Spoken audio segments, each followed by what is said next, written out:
Everybody got it? Okay. Welcome, one and all, beloved poets, to Chaos Magic, 8 p.m. every Monday night. We are fortunate to have such a great group of poets with us tonight. And happy New Year, everyone. Happy New Year. Just to get a few administrative things out of the way, we tolerate no hate speech, of course. But other than that, anything goes.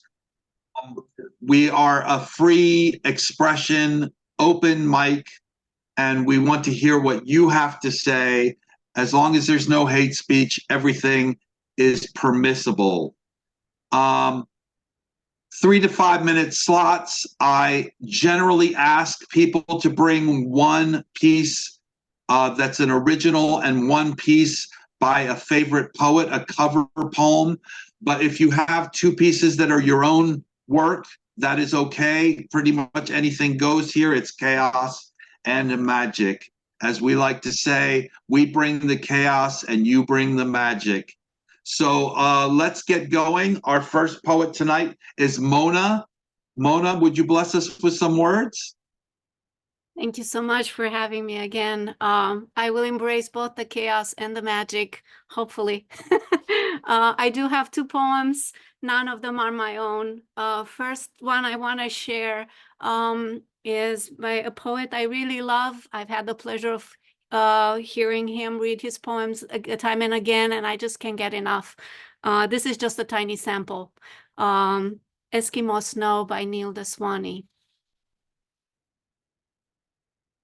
There are myths around angels, doomed by our disbelief, and also around Eskimos, who shout out to snow in 17 separate ways, a crystal count prayer for all the angels that now lie slain, and snow silent. In your winter dream, the snowflakes never hit the ground. Eskimo Snow by Daswani. And since we're talking about angels, I have another poem by another poet I met recently this summer at the New York City Poetry Festival. David Duffy is his name. He wrote a magnificent poem there that I just want to bring up because it's such a contrast to the disbelief, and I want to see what to make of it. 12 Angels. The lilac angel bears the sign of my perfectness, and the angel said to me, "Do you know, Death, the justice without love is cruelty." The indigo angel bears the sign of my freedom, and the angel said to me, "The intelligence without love is craft." The blue angel bears the sign of my dreams, and the angel said to me, "The authority without love is violence." The green angel bears the sign of my calmness, and the angel said to me, "The dignity without love is arrogance." The yellow angel bears the sign of my faith, and the angel said to me, "The wealth without love is self-interest." The orange angel bears the sign of my childhood, and the angel said to me, "The upbringing without love is hypocrisy." The red angel bears the sign of my life, and the angel said to me, "The belief without love is illusion." The white angel bears the sign of my speech, and the angel said to me, "The truth without love is fault-finding." The gray angel bears the sign of my death, and the angel said to me, "The praising without love is mendacity." The black angel shows the sign of my mystery, and the angel said to me, "Without love, you could not have been born, David." The colorless angel bears the sign of my spirit, and this transparent angel said to me, "Love is the only thing to transform you and to make you feel your transfiguration today. You know it better than we do. And here you are. The time has become endless. And here we are, 12, all around you. That's David Duffy, 12 Angels. And I just wanted to say one last thing, that between belief and disbelief, which is another kind of belief, is Mary Oliver. And Mary Oliver says, only if there are angels in your head, you can ever possibly see one. That's it. Thank you all. Wow, thank you so much, Mona. Everybody unmute yourselves and give it up. Mona, beautiful reads. Oh, both beautiful reads. You have curated like Thank such you. a wonderful literary start to the year. Thank you. Yes, thank you. Thank you. And such a beautiful voice. Your voice is just heavenly and kind. Indeed. Indeed. Sublime. Simply sublime. Amazing. All right, so coming up next, we have Paul Skiff. Paul, if you could unmute yourself and bless us with some words, we would appreciate it. Okay, I have this very short poem by Miguel Algarín from his last anthology, Supervivencia, Survival. And then I'll read just 3 very short poems after this. This has a title, But with a Difference. Change arrives, a new medicinal rhythm pulverizes pain. I search the flow of a song that surges for you, for me, sweet melody that screams, what's for me? With change, there's a difference, showing steps not taken, offering kisses that begin to fill, lips that start to nourish, tongue that washes, hands that relieve, arms that embrace change without fear.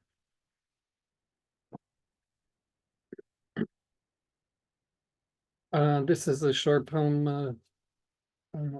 This doesn't have a title. My limbs yell from their sockets, but your tongue stirs captive luminosities, writhe song. Body wind sweeps many backs of light, escapes of cotton wove beneath guest jump, furrow bed with ankle, shoulder blade, crease shadows transport the not gotten voice. 4 teeth twist, nipple, I hide, permissions you take, my body lost to your bite, heart sailing. The next poem doesn't have a title either. Her legs gathered my face, she flew my name from her lips. We could not loosen all touch. We knew, tired, and in front of ourselves, night, halved by city, took clarity of weight between sight. We crossed into sleep, whereon single strand of her hair tautened between my fingers glowed, color of sky as she set off firecrackers over the grave of her grandfather in Guangzhou, between spectrum and hard clay. 3 days sunlight took from a morning, turned through cotton sheets until there was beginning that connected who we are to human dissimilarity discovered so near in unclear peripheries, two mouths creating airless embrace, nothing of flesh but commencements. And the last poem, pardon me while I just get this up. Another short poem. This has a title though. If You See Me Staring at the Sky. On today I just drift. Due to insufficient sleep, I am functioning on semi-conscious gestures and half daydreams. I don't remember how I got to where I am. To talk, it feels like I must lean my full weight against my tongue to force the whole sentence out. And then I'm not sure I did because I am inaudible to myself. I liken this to the sky above the building tops, disrupted by something peculiar, at first indiscernible, capriciously aloft, way up there. Usually one has to stare a moment to define what sails in the sky is a small bag that originated from the clutch of a person on the street. The bag has become taken into updrafts and crosswinds that act rather as rapids in a river. There, over the street, sometimes at heights way far above the building tops, is a wayward bag full of nothing but sky and perhaps a shadow. Primordial image of canceled logic, spooky rationalities, and the power of physical laws that do not speak to order, comprehension, or purpose.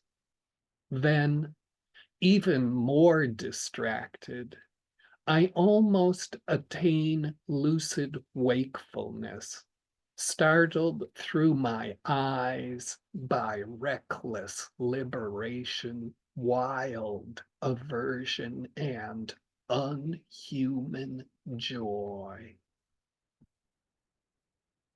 That's it. Thank you. Wow, Paul, thank you so much. Everybody, unmute yourself. Yeah, Paul, amazing. Wow. Yeah. Wow. Almost Amazing. low key, Absolutely but amazing. this So is detailed. Tail end, but you know the skiff, whether it's at the tail end or at the beginning, the skiff is the skiff. right. Yeah, you just showed up. You can hear the last two bars, and it's still like, oh, Yeah, it's doing Y'all, it. the way you described the kiss, I have a thing for kiss poetry, and it was like fusion, like a fusion of selves. It was amazing. Oh, thank you. Wow. I wanted to also mention I was fortunate enough to win the publishing lotto again, and I got a review of Mr. Tezozomoc's book of poetry published.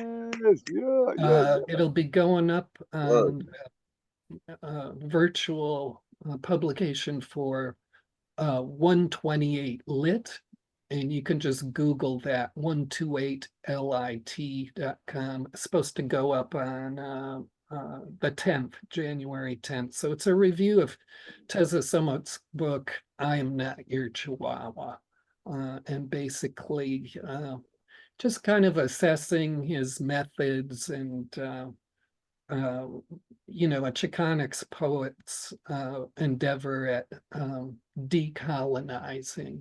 And you should just read his book anyway. Don't forget about the review. Anyway, I won't take up any more time. Glad to see you all here. Happy New Year. That, ladies and gentlemen, is how we build community. That is how we do it here, is reviewing other poets, is using the work of other poets to build community, and I'm excited for it. Next up on the mic, we have Dre Reyes, our food and wrestling expert. Dre, would you bless us with some words? Are you ready? I'm ready, like SpongeBob Oh, you were SquarePants. born ready. You were born ready, right? All right. Something like that. All right. Happy New Year, everybody. Dre Reyes coming from Manchester, New Hampshire. Gonna bring you some poetry here. I got most slightly older material and a cover. So let's start with the something I wrote this past summer. It's called Falling in Love. For feeling terror rising throughout my veins to becoming happily head over heels, call me Triple H. I am free falling, insanely in love with you. All it took was a look into your eyes to set off an alarm in my body that alerted me to not let this moment pass me by, to be here, to be in the now, because it has been said that there's no greater gifts than the present. Wait, hold up. The present is second best. The greatest gift is your kiss, our lips crashing into each other slowly, cracking open my soul with a bolt of your electric fulfillment, striking the lightning rod spine of mine, sending an unexplainable warm radiance through every nerve ending and wanting to stretch further and further, taking me to infinity. Our first kiss was a defibrillator my heart and soul ached for. Baby girl, although it might be plain to say that I want to break me off a piece of that Kit Kat bar,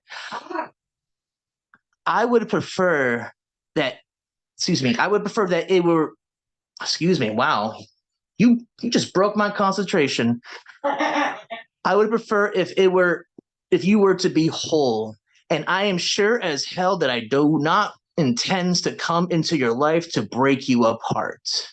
I want to be a part of your life's journey, a part of your growth, a part of perhaps the greatest chapter of our lives, a part of each other.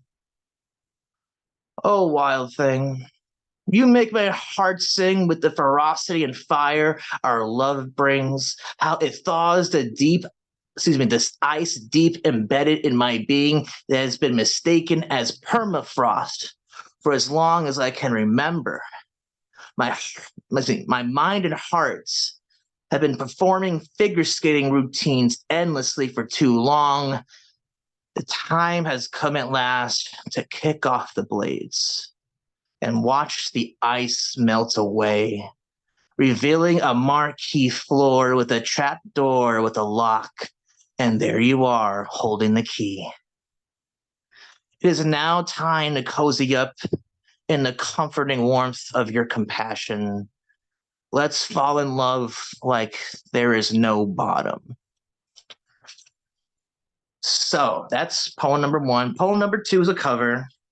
A cover by Kittay, actually. A bad moment doesn't last forever.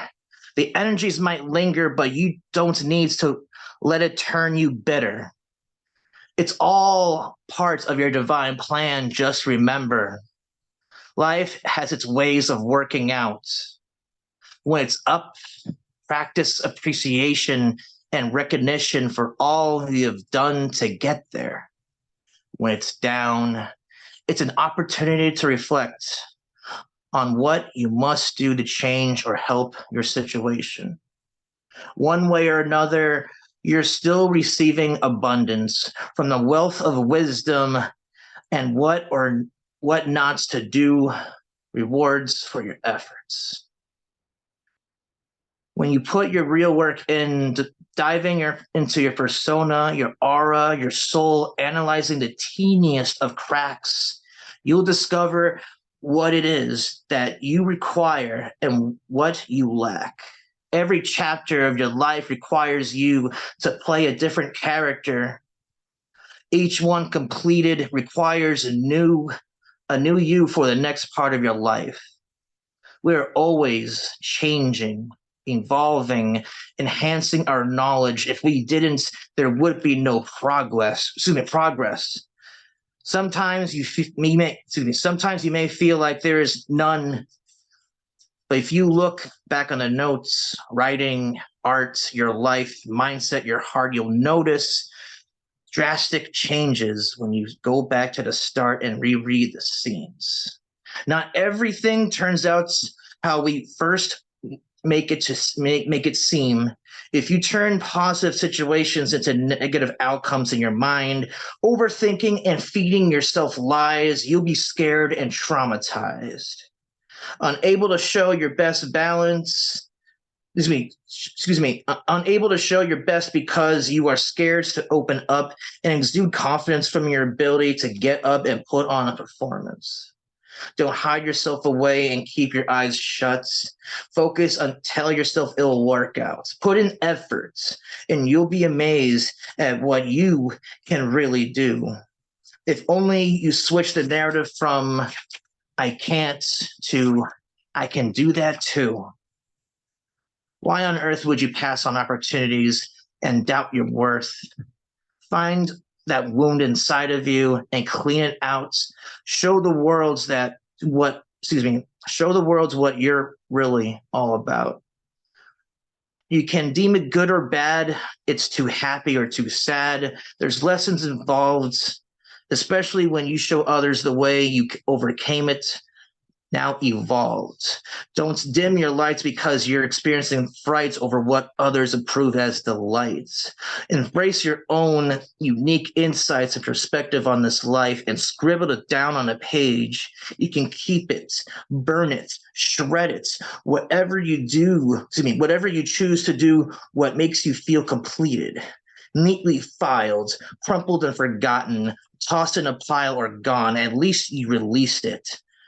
Those who need to hear it, if it's dark and it's meant to be kept secret, spirit will listen and take care of it. Thank you.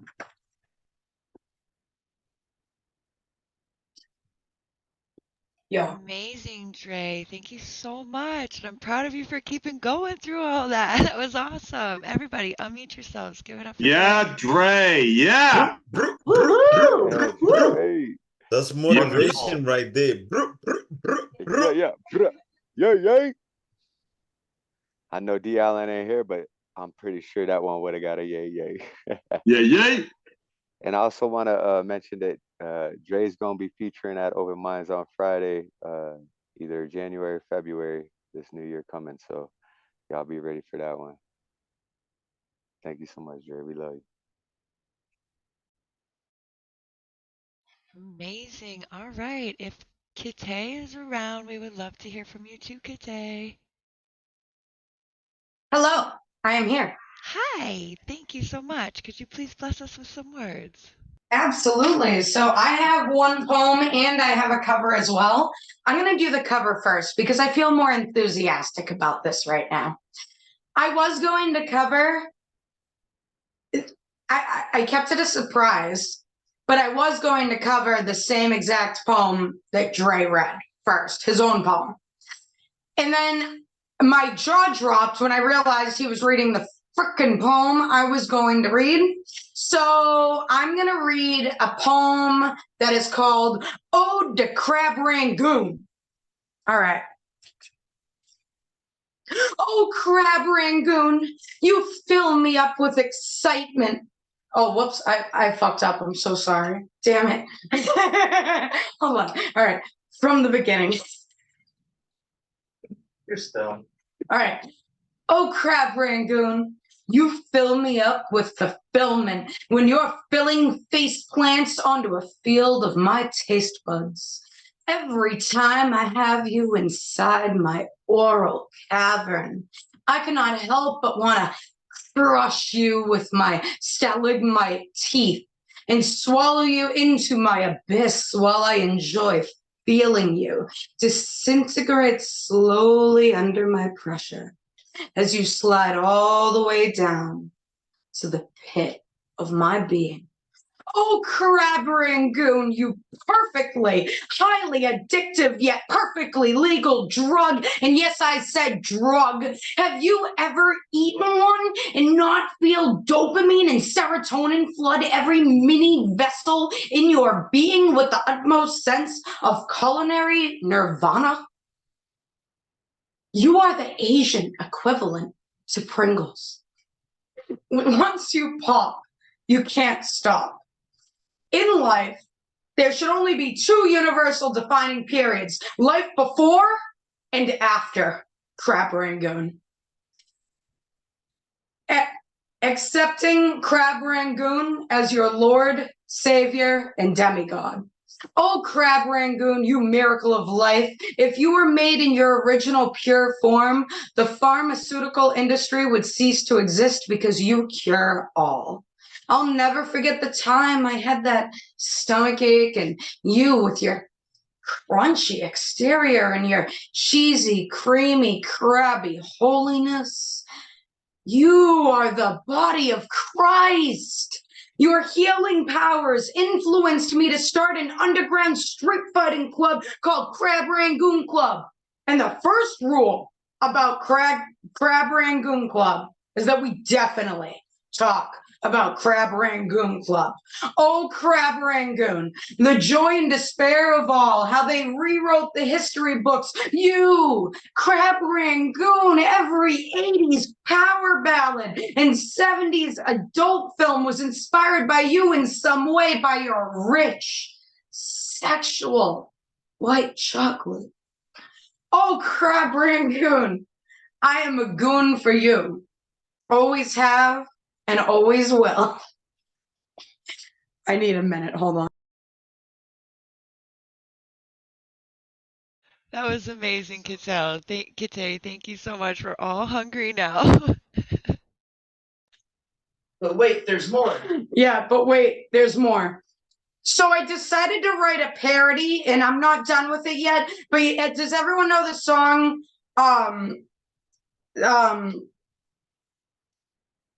I Just Died in Your Arms Tonight.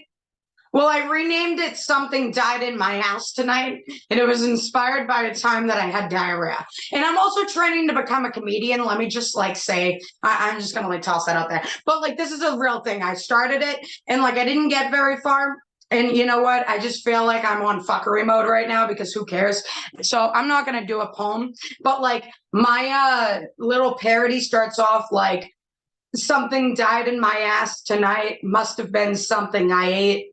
And I'm not going to try and sing it out because I can't sing it out. So just use your friggin' imagination. And then I got to a point where I was talking about not having toilet paper around and stuff like that, But anyway, all right, I'm out of here. Thank you for having me. That was amazing, Kittay. Everybody, Yeah, Kittay. There's some love. We love you, Kittay. Everybody, open your mics, give her love. Yeah. I love Kittay, that. yeah. Yeah. Wonderful. Wow. You held that down. Awesome. What? You never know. You never know where your art is going to lead you. You never know. You can write a poem, and the next day you're a playwright, and the next day before you're writing a novel, and then all of a sudden you end up at a community theater. Just keep following your soul, Yeah, you funny as hell, girl. I really hope you pursue the comedian thing. And one of my favorite poems from Dre is that Crab Rangoon thing, because how I judge a Chinese food restaurant's quality is I will go in and I will order one order of Crab Rangoon. And based on how that Crab Rangoon comes out and tastes and is fried and cooked and how much love's put into it, that's how I judge it and if I want to eat there or not. Because it's such a delicious little treat. And you can bet that it wasn't Crab Rangoon that died in your ass. Yeah. It was no Crab Rangoon would ever do that to you. It could have been because I have a gluten intolerance. You don't know. I can't have Crab Rangoon. It's sad. I wish I could still. I used to love that. Okay, everybody. When Sophia finishes laughing her ass off, maybe we can hear, she will grace us on the mic. Sophia, are you ready? We've got Neil before Sophia. Sorry, Sophia. Oh, Neil. Oh, I'm more, so please. sorry. Neil Daswani. Yes. You are a new poet here. We'd like to welcome you to Chaos Magic. It is great to see you. Yay. Great to see you. And will you please bless us with some words? Thank you so much for having me, and Happy New Year, everyone. I've got a little bit of a hoarse throat, so hopefully that won't get in the way. I have, excuse me, 2 poems. I'll do my poem first, and then I'll come on to the cover. I'm just going to need a bit of a visual aid. I do a lot of ekphrastic work, and I'm going to just put this up, and I'm hoping that you can see that. That's my iPad there, but you have 3 ladies looking at an artwork in the Met, and the poem is titled At the Met. And a bit of the backstory before I launch into the poem is these are 3 Korean sisters, 2 of whom are artists whom I know. And although they live in South Korea, they don't get to meet because they live in separate provinces. So curiously, after several months, they met up. They flew in to see their daughter in New York. And the first thing they do is go to the Met because they're artists. Anyway, so here's the poem. At the Met. Sitting on a bench, the sisters 3, tiredly, gazing out at a wheat field, of what has been and still might be, what lay as fallow might later yield. Lime green and silver in the spring, furrows scar and maim the land, billows of clouds keep coming in, what you once lost, yet later found. Sitting silent as though in prayer, until the sower meets the reaper. In joys and sorrows they will share, each of them their sister's keeper. The thought came to all 3 at once. Who would be the first one to leave, blend into wheat, no backward glance, leaving the remaining 2 to grieve. But for now, they rest their tired feet. Respite is something they hardly get, just careful for this chance to meet. Smile at each other and say, well met. So that was my poem called Well Met. And I am now gonna return the honor that Mona gave me, and I'm gonna try and read out one of hers, just if I can reach it. I will, give me a second. Here we go. It's titled Just Do It. And I hope I do justice to what is a terrific poem. And most of Mona's poetry is so authentic. I tell her that she puts so much into it that there's an aspect of sacred to her poetry. Just do it. Kids clamoring out of school, wet and cold afternoon, dark skies stretched into the weekend, and I am waiting. Umbrella in hand, cold and wet like the times of my life, had seemed too heavy. A young boy is running towards me, on his thin shirt. Just do it. It said, just do it. Our eyes locked for a second, luminous and wild and filled with mischief. Before I can say a word, he jumps right into the enormous puddle between us, wet and cold and happy. He ran, and my arms fell to the side. My son showed up soon after. Where is your coat? I asked. I left it in my locker, and he ran like that, from puddle to puddle, all wet and cold and happy. I followed him along. This must be the way, I think, the only way to do it. I see it now. Just do it. Thank you.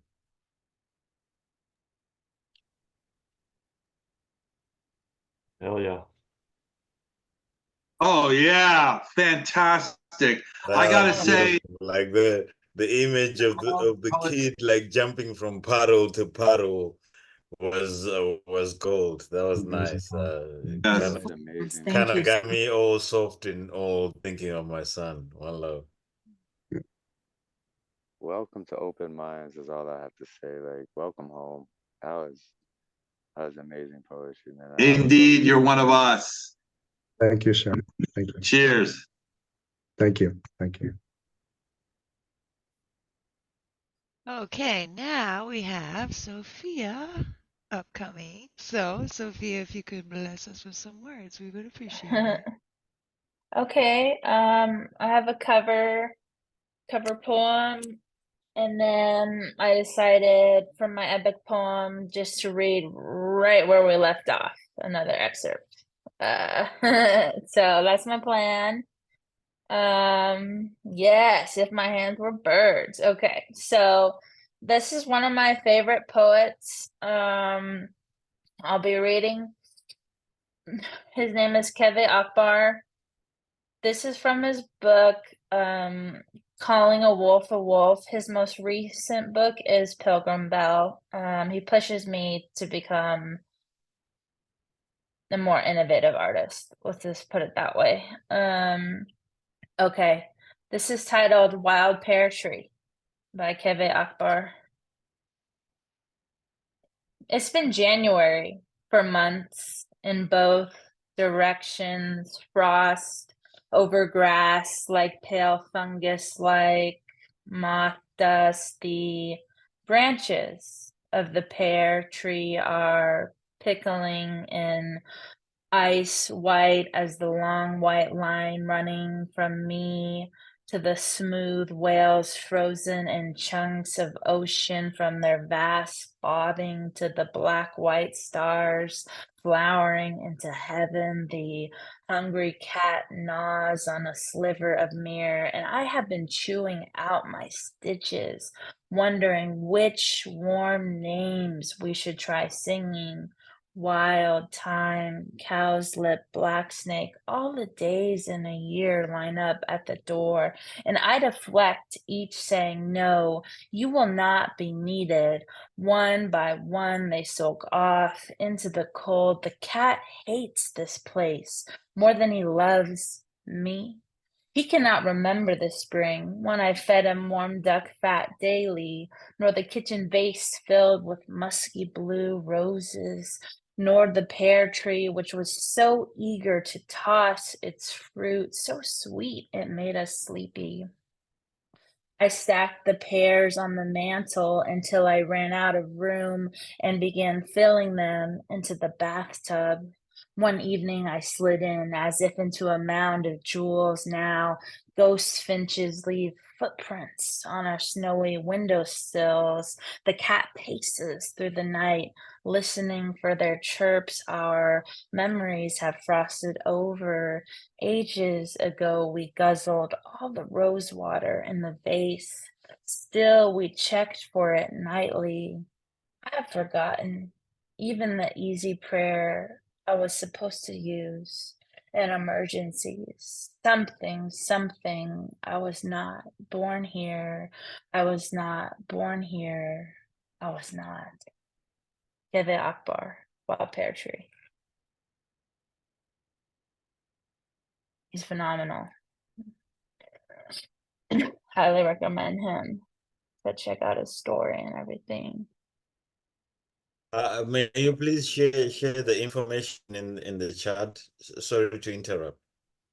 No worries. Yeah, afterwards, I'd love to share his info.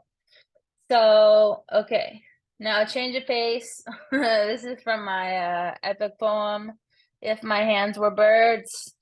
And let's see, it's raw and trigger warning, depression, all that kind of stuff, but we're gonna go for it. And maybe it's a little funny, maybe it's not. We'll just see how we react to this excerpt. So, okay, so here we go. So, If My Hands Were Birds, a poem. Let's see if I can come up with a title on the spot. Okay. Just give me one, like, really quick.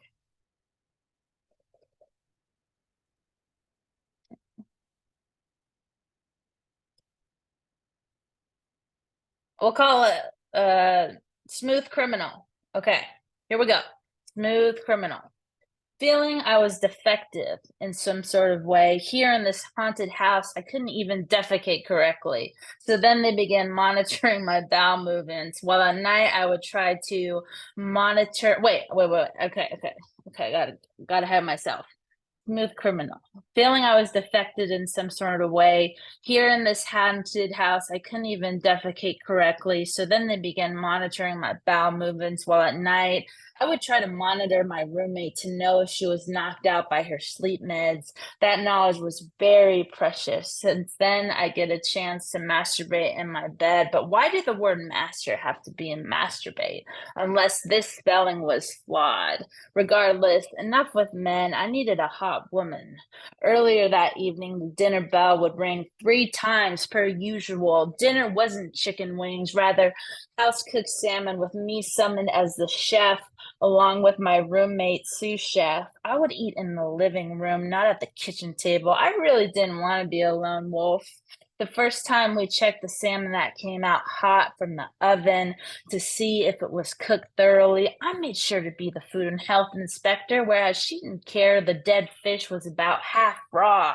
It was too deep of a pink. These raw emotions prior would have pink streaked across my forearms from self-inflicted scratches, similarities, salmon flesh and human flesh. In the flesh I stood in front of that mirror, found someone's neglected makeup. I refused makeup, reversal brand, but would have wished to make up for lost time.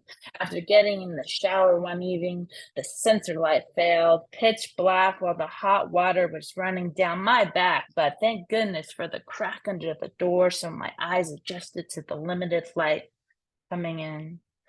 Maybe he, who would howl at night, didn't see the light at the end of the tunnel when he disclosed he crashed his car on purpose into the wall, wishing for his death wish to become a reality. When the scream from the song Smooth Criminal was played so loud, ow, on a random wireless speaker, it sounded alarm bells off for the staff. There we have it. Oh, thank you, Sophia. So raw and beautiful. Everybody unmute yourselves and give it up for Sophia. Yeah, Sophia, why is the word that. master? Yeah. Thank you. And share your inspiration. You ate that. That was nice. Oh my god. Yeah. The good master in masturbate.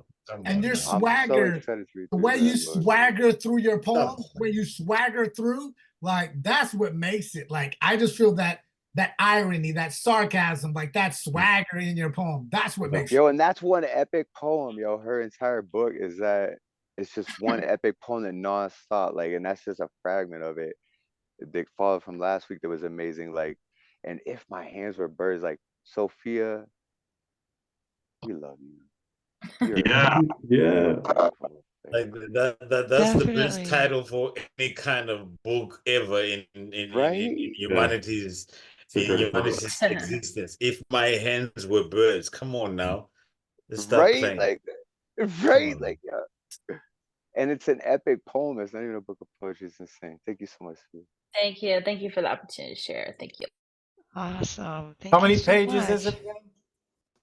115. Yep. And just keeps at it. It keeps rolling. It's ongoing. Amazing. I love that. Thank you so much, Sophia. So next up we have Nemo, and I believe Gustav is also going to do a collab with him. So Nemo and Gustav, 2 of them. He's gonna do 2 poems, and then we're gonna do a collab. So spotlight us after the second poem. Gotcha. Yeah, I've got 2 short poems. I've got Invictus, a pretty well-known poem, and then I've got a poem that I wrote as a response to that. And then afterwards, we'll do Neurodivergent Verses, my collaboration with the Magus. This is Invictus by William Ernest Henley. Out of the night that covers me, black as the pit from pole to pole, I thank whatever gods may be for my unconquerable soul. In the fell clutch of circumstance, I have not winced nor cried aloud. Under the bludgeonings of chance, my head is bloody, but unbowed. Beyond this place of wrath and tears looms but the horror of the shade. And yet the menace of the years finds and shall find me unafraid. It matters not how strait the gate, how charged with punishments the scroll. I am the master of my fate. I am the captain of my soul. And this is my answer. I admire your unconquerable soul, but what of us who have been forced to surrender? I strode naked into the darkness, and I was brave, but what I found ensnared me. It twisted and tightened and did not relent. I have cried plenty and winced more than once. What of us who were broken, but do not wish to be bowed? I was whole and happy once. What of us who fear not the darkness of the grave, but the horror of the here and now? And this is Neurodivergent Verses.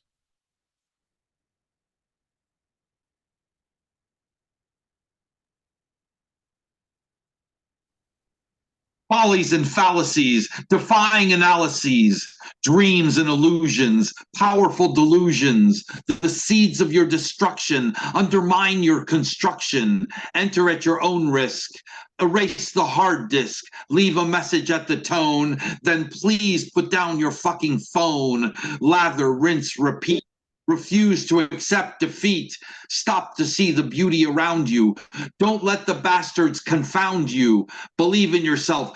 The only way. Suffer no fools and live for today. I'm neurodivergent. I'm the Godhead emergent. Endless emergencies, pointless insurgencies. In a state of confusion, it is all a delusion. Why accept the vain seduction when all that comes is soul reduction? The vows they speak are asterisked. Your friends will all be stopped and frisked. These golems made of flesh and bone would like to buy an ice cream cone. Only with your guests replete can you hit the big delete. Someday these ties will no longer bind you. Until that day, let the good leaf unwind you. It's upside down, the acrobats say, illuminated by yesterday.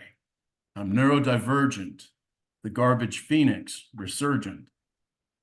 Blindly following, pig-like wallowing, climb out of the sty. Don't be that guy. Put down the shit sandwich. Adopt a new plan which will help us overcome. There's no rule of thumb. Bring peace to all lovers. As the UFO hovers and aliens beckon, it's true, I reckon, that love conquers all. Winter, spring, summer, fall. A plan for all seasons with no rhyme or reasons. I'm neurodivergent. My words are urgent. Like a bird on the wing, learn to dance, learn to sing. It doesn't matter how high you fly, your body falls down the day you die. Now you're stuck in a ditch. Well, ain't that a bitch? Your comeuppance has come. You cannot say that you're stunned. It's under your covers. It starts with our mothers. The show begins in a second. To the stage I am beckoned. These walls will fall. They'll be having a ball. The goth girls are grieving. These fields aren't Elysian. I'm neurodivergent. Ley lines convergent. Transphobia stupid, arrows from Cupid, pierce your heart, now where to start? Love knows no gender, refuse to surrender to the mindless hatred. Is nothing sacred? Feel it in your bones. For that love you Jones, try to remember. January to December, all the year round, fall into the sound of love made manifest. Trust me, it's the best. My neurodivergent love song is all right. It's never wrong. Your line has been muted. Your rug has been scooted. Your scandalous art is coming apart. You've been on a bender, now you're stuck to a fender, feeling raw, being naked. Your flaws are paraded on and on with their baloney. Their heads are full of mascarpone. Some you chop and some dismember. Burn it all and smell the ember. When the drinks are finally downed, they'll find an old queen newly crowned, thick of neck and slight of wrist, the #1 somnambulist. This neurodivergent love story has come to a close in all its glory. The poem is done. And we've rocked to the core. We hope you had fun. Because there ain't any more. Thank you. Thank you. Yeah. Amazing. Yeah. Thank you so Give much, it you up for guys. Nemo. Woo! Yeah. Everybody open up Yes. and give it up for Awesome. Vegas. That's Awesome. the second time I heard Awesome. that. That is a brilliant collab. It really is. I want to hear it a third time.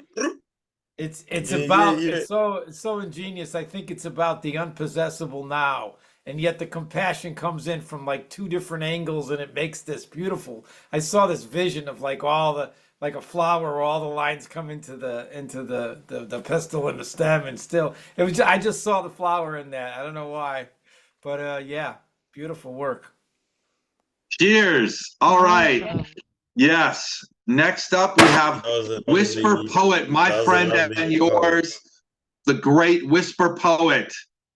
Everybody give it up for Whisper Poet in the chat. Yes. Yay. Whisper, What, Thomas? You're muted, Thomas. Whisper, I think you might have an announcement you want to make before Have you a read. couple. Have a couple. So first of all, #1 somnambulist about the penultimate solipsist. Ah, sorry, in joke from New Year's Eve. Had way too much. Announcement #1 is a new show. So excited, collaboration with KataLyst and with Thomas's mom, who will be joining us a little bit later in the season. But are we going with Heart of the Artist?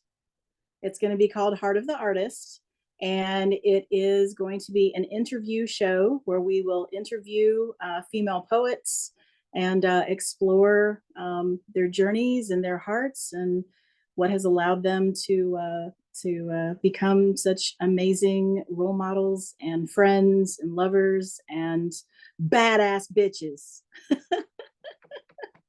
So really excited about that. That's going to be Tuesday afternoons at 5 p.m. Eastern time here in the open mic room. So awesome stuff there. I am really excited. I am going to cover a poem by C.P. Mays. I am just so excited about it and just so thankful that he trusted me with his work.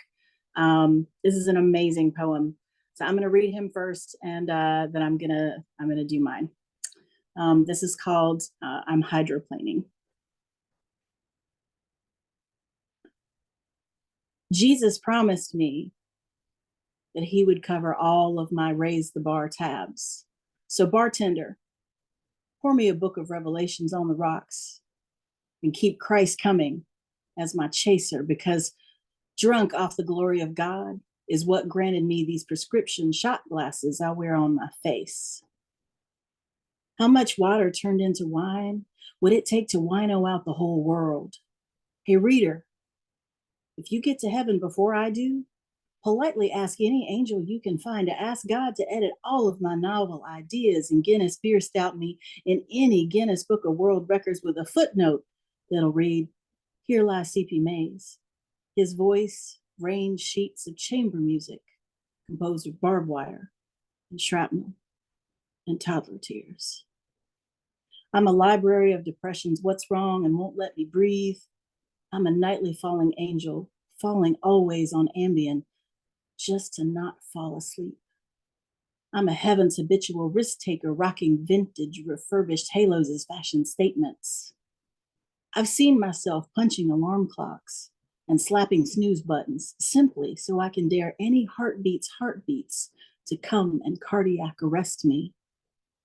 I've seen several of my sinning sins lose their receipts on purpose, simply so exchanging them for better virtues would be out of the plan. I've seen the son of man, and this son of a gun give a 2 weeks notice simply to have our resignation letters stamped, sealed, and sent back as return to sender. So many souls are suffering from overworked work weeks. So many souls whistle weed into the air. So many souls whistle whiskey in Dixie cups. So many souls are left whistling. I don't know what's wrong with me, not knowing that nothing ever was.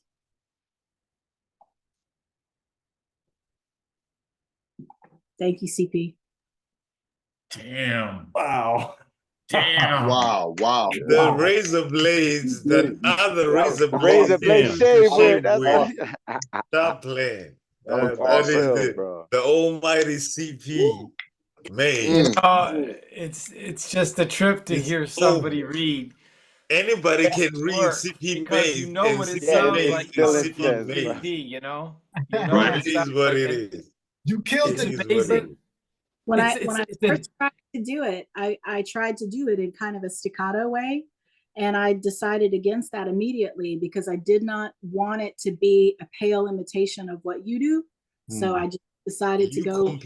No, you did it great. You did the right brought thing. it in your style. It was You fucking beautiful. completely handled that is amazingly as CP would have come out, because I know that CP is going to come out in every kind of direction that CP does, because CP is another level of intuition.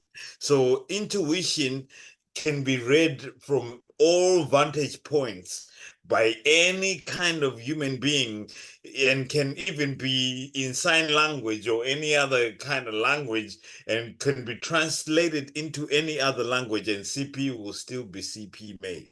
So And that's the way, You that's just the way gave to him a do it. writing Because prompt, Zomkhonto. You just gave CP Mays a writing prompt. Learn ASL and spit your words in sign language. For sure. Yo. But you just did something magical also, because I have a philosophy of covering a poem, and it's not easy to do. Some people want to do it and sound like when you cover a song, it sounds like the original band. I don't think that's a cover. I think that's a copy. Exactly. My example of a cover if you would have is tried to Jimi be like Hendrix CP, it doing would've- the Star Spangled Yeah. Banner.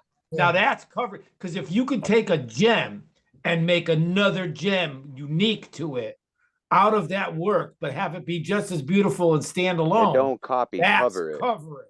That's not copying. And they used the word wrong.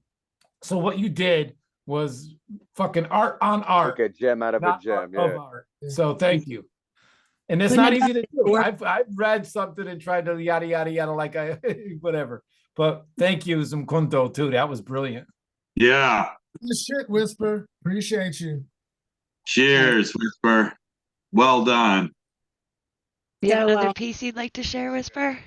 I do. And so this is a piece, Coach Jaw, I don't think is in the room with us. But Coach Jaw actually gave me this as a writing prompt. My hair is purple. It used to be gray.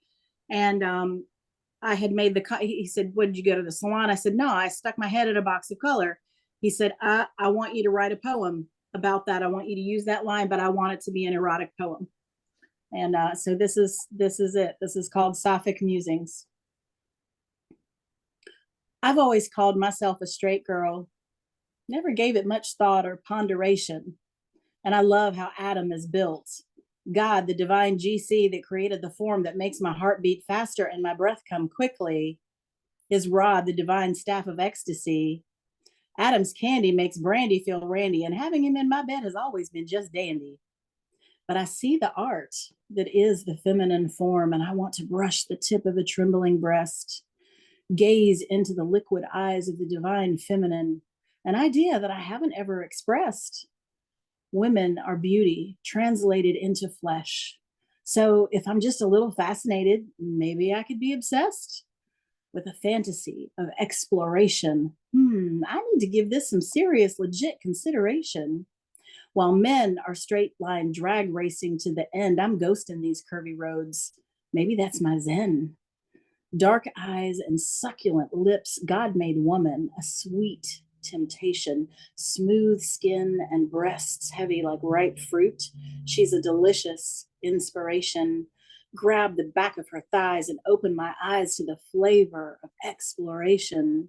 Head first into a box of color, ruby fruit, rainbow, my lips seeking nectar. Our hummingbird hearts, I devour her conflagration and find completion in the amusings of my imagination. Woo! Amazing Whisper. Everybody unmute and show some love. Oh, you ate that. Oh, Hot. you ate Hot. That was hot. Amazing.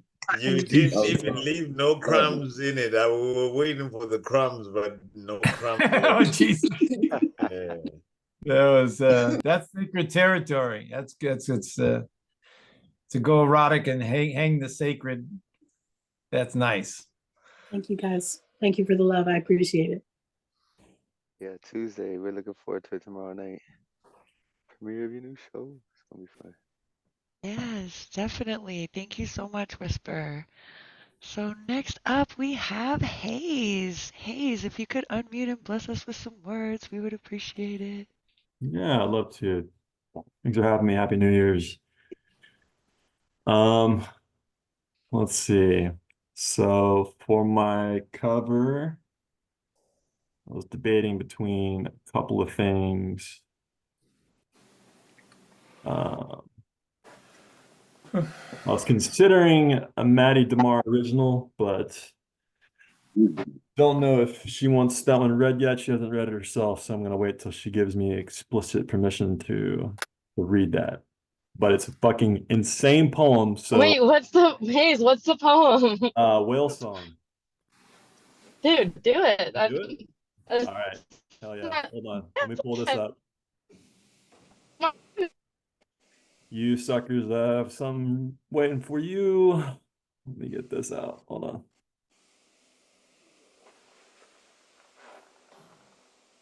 All right. This is a poem by one of my favorite poets. This is this doesn't have a title yet, but this is by Maddie DeMar, aka Baby. And I'm calling it Whale Song.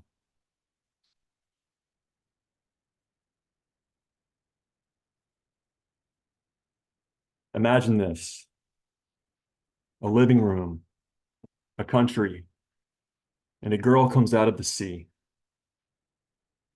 well rested with sandman eyes. Imagine this: you were born breathing on land, your yesterdays tall with laughter. I watched you learn how to swim with arm floaties on, and then walk again on land without holding on to water.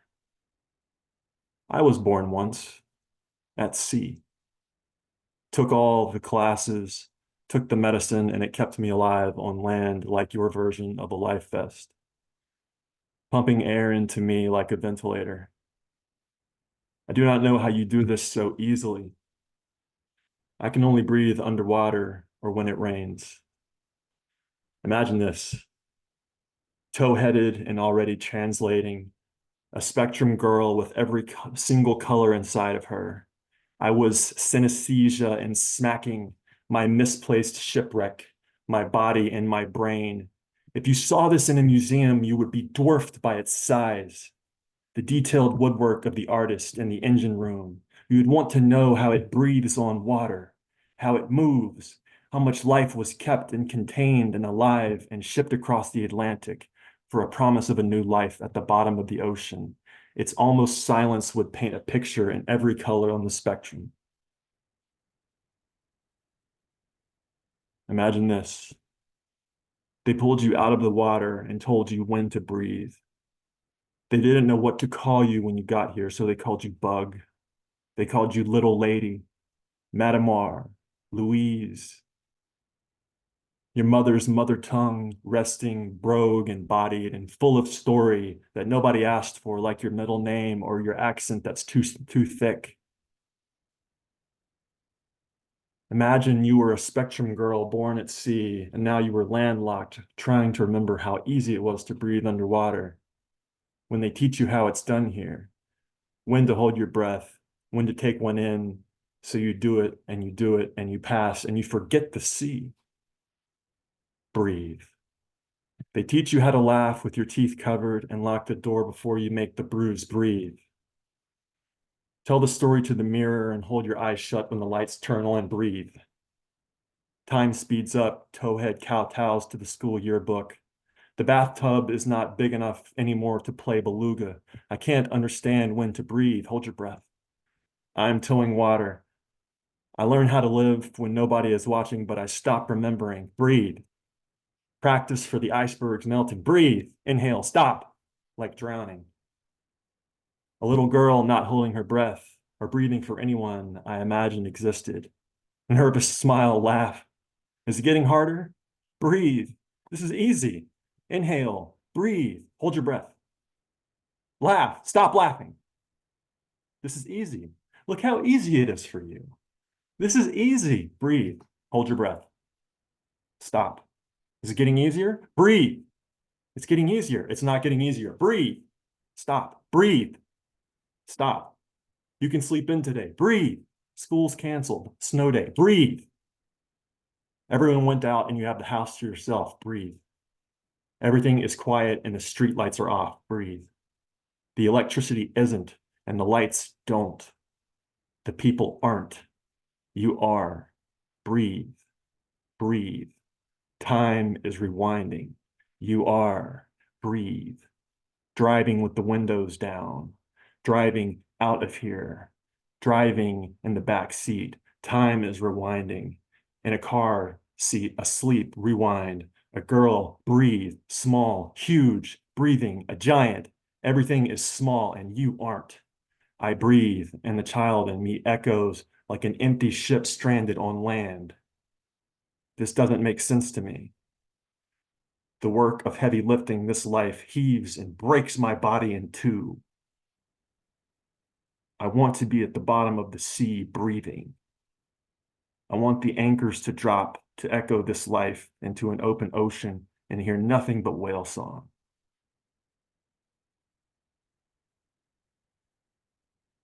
Oh shit. Maddie, that was so cool that you Dude. let him premiere that. That was Dude. fucking amazing.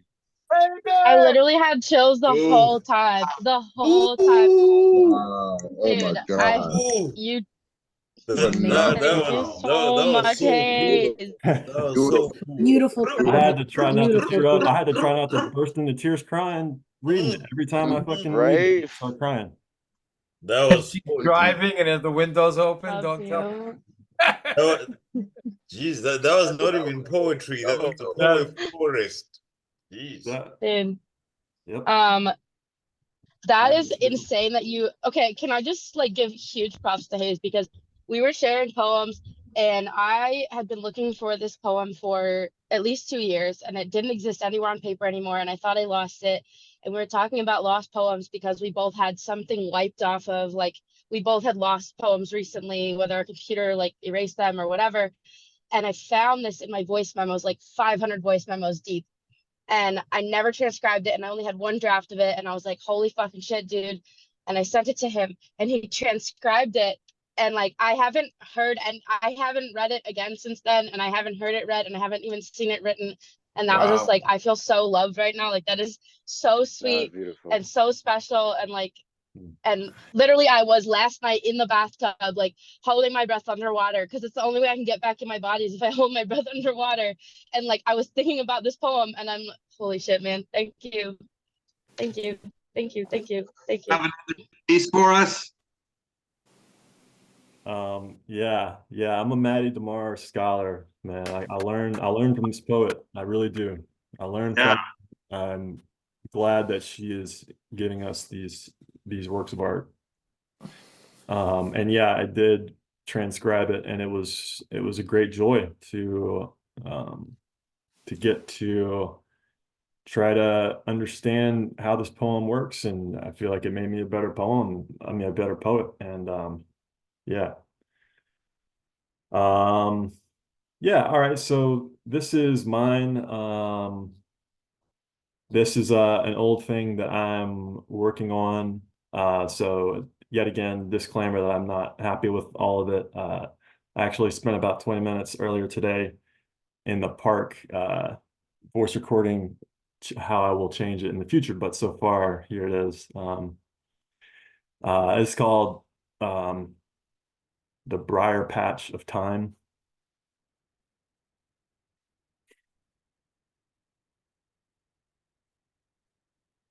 In the briar patch of time, where all things grow but no things, and all things forlornly incubated esophageal, upper structures dominate the horizon line. Eliot's cathedral etherized, suspended in air. B-52s swarm out like steel bees, dropping fortune cookies filled with the good news. The solstice of your harmony arrives, stares you dead in the face. You are eaten by moths, aware only as liquid. Your proselytizings dissolved. There is momentum. It leads you nowhere. And where have you to go, low denizen? Low denizen with equal faith. What'll it be? Steel or flower? Fire or money? Tear that book from your hand. Hero's journey? Please. You are dust to walk through. Docked within the harbor of enmity, where all your opposition's swords ring true. Seest thou then that all paths followed, all lead down the catwalk of death? Each scorch the buds of your cotton, smother your dreams from the sun. Each step is that of the aggressor, of the transgressed. You're being framed, pose for God, silhouette in the spotlight of treason. You were always the joy of some hawk. Your being encampment. Your mother, earthbound. Your father, bound for the stars. Your cousins and meals, bound for the same place you are. To be one awkward morsel, to be counted on for fervor, for a jibe. Give 'em the old 1-2, you, virtuoso of masks.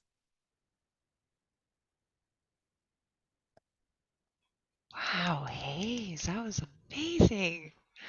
Everybody unmute yourselves. Give it up for Hayes. Wow. Awesome. Beautiful writing. Good craft. Wow.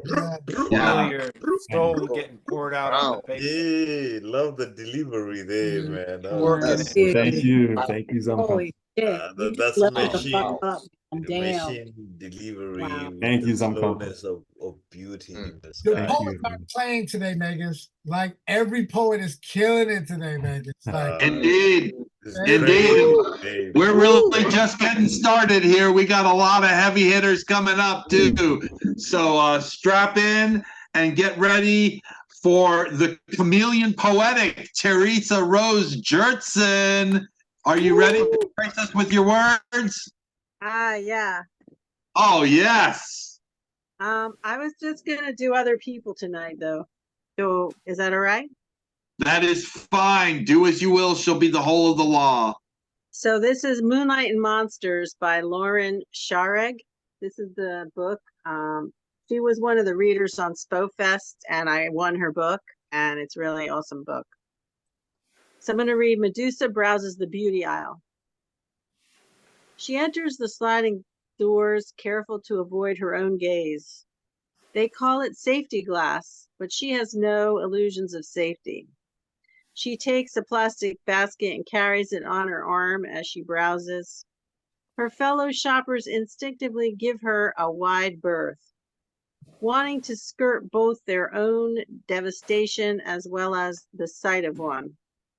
Even though she keeps her eyes down, all those reflective surfaces, all those security mirrors, fluorescent lighting, pitiless and unblinking as the eyes of old gods. The crime is always being too beautiful or not beautiful enough. Her shoulders drift with dandruff, scaly lengths of serpentine slough. She considers coal tar. She considers selsum blue. She considers chamomile, rosemary, tea tree, jojoba, but nothing with sea salt. Never sea salt. She considers boar bristle brushes, hair masks, headscarves, coconut oil. She considers banana clips and headbands. She walks right past the straightening irons, but selects a blow dryer with a diffuser attachment. Her snakes wriggle happily, anticipating the warm basks to come. She samples lotions, loads up on bath bombs, on exfoliants, on nail polish and remover, a mani-pedi set. She tries lipsticks in shades other than Blood of Mine Enemies, other than Temple Virgin Pink, or Asking for It Victim Purple as a bruise. Or maybe she just sticks to bombs, wanting comfort, wanting softness, and a self-care for its own sake. Exempt from gazes now, even her own, she goes through the self-checkout, laughing to herself at the joke. So that's the first one. And another one also, another author I heard read on SpoFest, her name is Gemma Campanini, and the name of her book is Embarrassing My Future Self. This is the cover. I'm going to read Coffee with God. No, please let these be on me. You've already done a lot, you know, creating the universe and such. I have to admit, I'd be much happier with tea, but please get what you like. Please get your coffee. There's so much I could say to you. There's so much I could complain to you about. It seems we all want someone to blame, and it seems we all seem to choose you. But if you ask me, I'm not sure any of this is really your doing. You gave us the ability to do things, and we did terrible things with it. That one might be on us. But never mind that. As I said, let these drinks be on me. Let's not worry about all those earthly horrors today. Soon I'll go home and I'll have all my worries there to worry me. But this time together today could positively be divine, if I can only let it be. We can drink in this moment, like your coffee and my tea. I'll enjoy my moment with you, and you yours with me. And when people ask me, what did you do today? I can tell them the truth, which is nothing really, just that I had a coffee with God. Wow. This is another good one, and this is by an author that we both know, or we all probably know. Her name is Indigo. She's Lacan's girlfriend, and she wrote this book last year called The Moon's Mailbox. Or it might even be this year. But you can contact her if you want one of these. Yeah, it was this year, July. So this poem is called Fox. Life has always been lemons and fire. I've always just chosen to keep myself staggering higher. Fake clouds made of fake friends with fake smiles and fake money and fake existence. None of it was real. None of it mattered. All I knew was that I was starting to belong, so nothing could go wrong, so my life could be a song, and I would be great in everyone's eyes, looking strong. Trouble was, all that goes up has to come down. Eventually, I found myself alone with nobody around. So down, down, down I fell until I realized I catapulted myself to hell. Just a little. The voice in my head whispered, "You don't deserve anything." The voice in my head whispered, "Nobody cares." The voice in my head whispered, and just like that, I succumbed. Cold steel, olive skin, then suddenly hot, pulsing red streams silently dripping on bathroom counters and school desks and blankets that would soon be balled into trash cans. It was hopeless. The world was ashes. My light was out. My heart was dead, and I was done. But later on, I realized that birds and fire have one thing in common. They rise up. They fly. They transform into embers or become weighed down, but never for too long. They get themselves out of it. They get themselves up on it. And so, too, should I. Rise, stand, move, fight. Rise, stand, move, fight.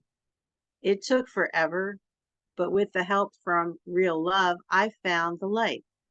I am a phoenix. I am a raging ocean. I am a star.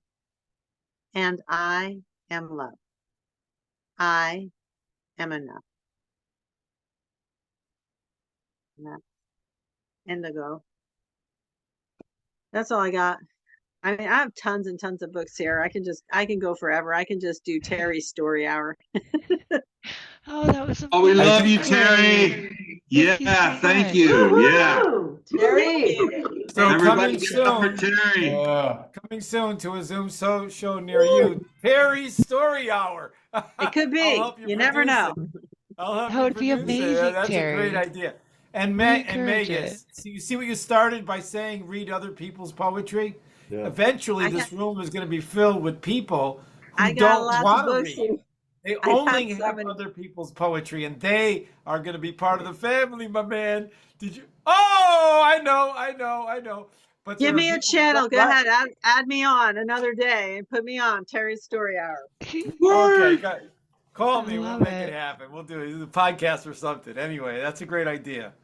Sharing other people's poetry is beautiful, and they eventually will have to write one. You know it. That's right. Oh, that's awesome. We get to hear almost twice the performers when we do covers and things like that. So it's pretty cool.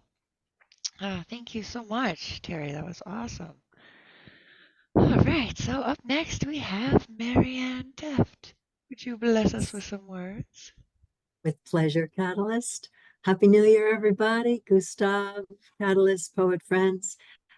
It really is my pleasure to be here this evening for the third week in a row. I have a poem of my own and a poem to share from another writer because the old year has just left and the new year has arrived. These two poems are linked on the theme of the passage of time and love. Oblivious. Here are my speckled hands, walnut constellations that tiptoe across an eggshell palette. Here are my wind-swept arms, feeble kites in a gathering breeze. Here is my golden hair, whose roots show my true colors. Here is the inflexible ankle that will never again dare to rise to stiletto's rhythmic heights. And in the weakness that I lament, my experienced shell no longer meets him unblemished as my heart and dreams. Here is my lover's kiss, oblivious to the years we did not share. And the second poem, it really is my pleasure to bring to you this evening because I am doing my bit to try to help build this particular community. Week one, I read, this poem was written with feathers in mind by our friend Zomkhonto, who has now arrived. And last week, I read Call Loneliness by its larger name by our great friend Mona, who is also here. And I'm very hopeful that we might induce this next poet into the community as well. He published his first piece in 1965. And 29 years later, 29 collections later, you will not find a more generous poet in the Zoomverse, nor a keener photographer.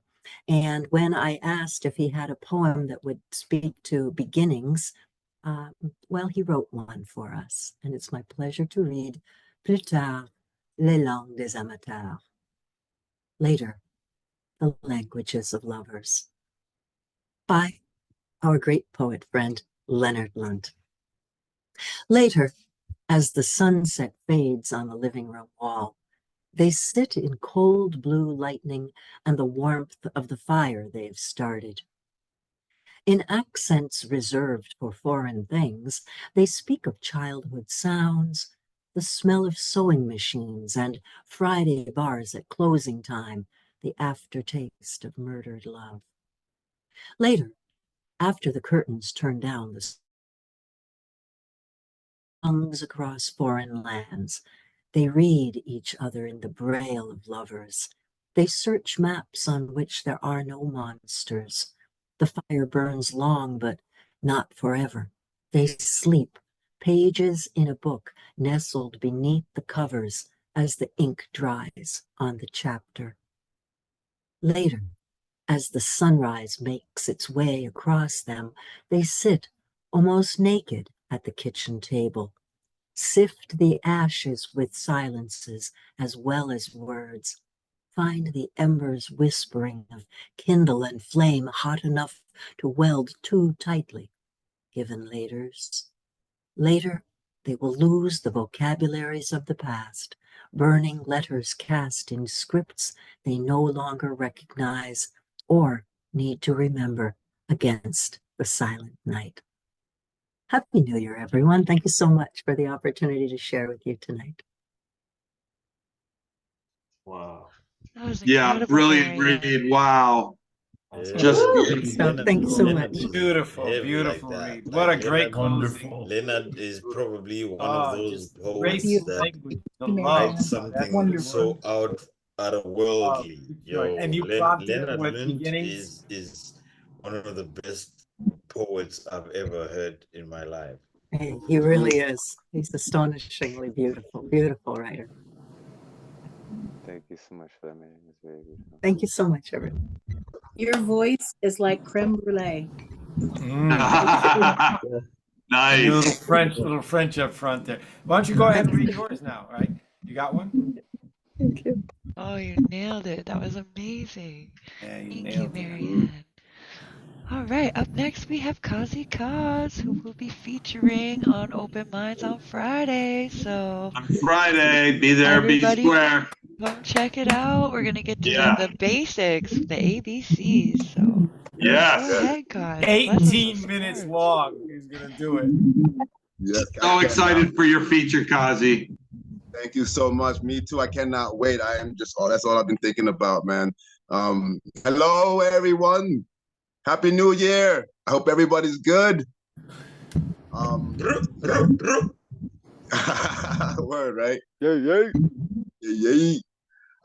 Please forgive me for I don't have a cover this week. Because I am working on a piece to cover, but it's very intricate and I want to get it down right. So I should have it by next week. All right. I'm sorry. I'll give you I have a little short one here I could spit real quick. I don't think too many people have heard it. Some have. This one's titled My Words Write Me. My words write me. I don't write them.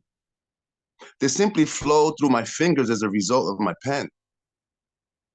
I have no say or control. They just come out of me anonymously.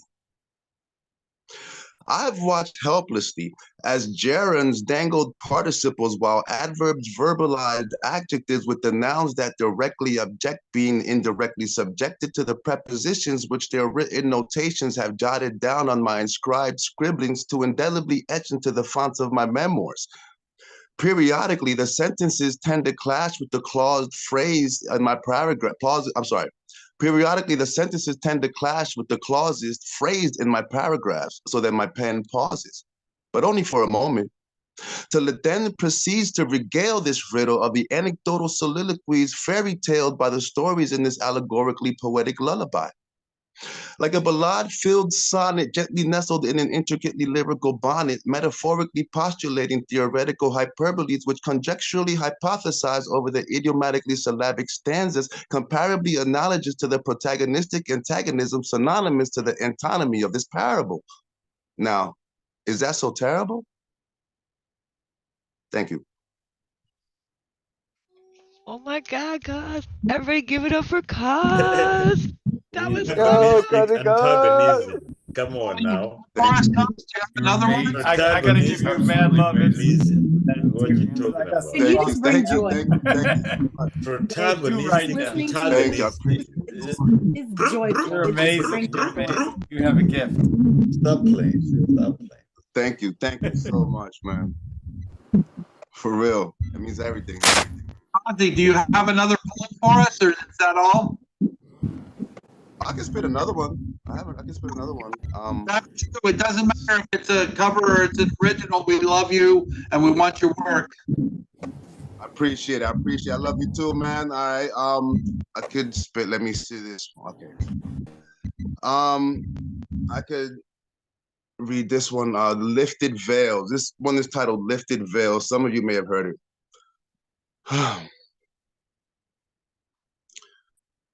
Indiscriminately incriminating are the incredulously crazy crimes consistently committed at our expenses worth during our expensive births through Mother Earth, offensively expensive. At first, we were second to be third in line to be revived and reborn in the eye of the hurricane's fiery storm, where we were violently formed in single files to be a little bit wild enough to be conveniently reviled and scorned. This is the unfortunate new style and norm, which for a while has been performed on us in the form of such a rude smile in the middle of such a violent storm as violets warn us of the impending silent swarms. I'm tired, torn, wired, worn. I'm not trying to conform, but I definitely got something for them. And I'm gonna try to keep this forum within the foreign boundaries of diplomacy and decorum while I expose and explore them. Because see, during the beginning of this end, the existential intuition of my pen will indefinitely stop time to eloquently intervene and infinitely transcend the chronologically implemented agendas which constantly and maliciously offend us. So therefore, my friend, please permit me to respectfully offend you with the honor in my truth, while the dignity in my integrity blatantly disrespects your surreptitiously supercilious stipulations with the honesty that resides in my couth. We've been blatantly baffled, befuddled, and bamboozled by the criminalistic confusions and your bewildering perplexities. So clearly, I must clarify the clear clarification in clarifying the clearness of my clarified complexities. You've excessively stretched our strengths to the absolutely fullest extent of their incredibly extensive extremities, from robbing our identities to stealing our serenities with people like you. Who the hell needs any enemies? It seems you do. You want us to keep us at war, to keep us separated.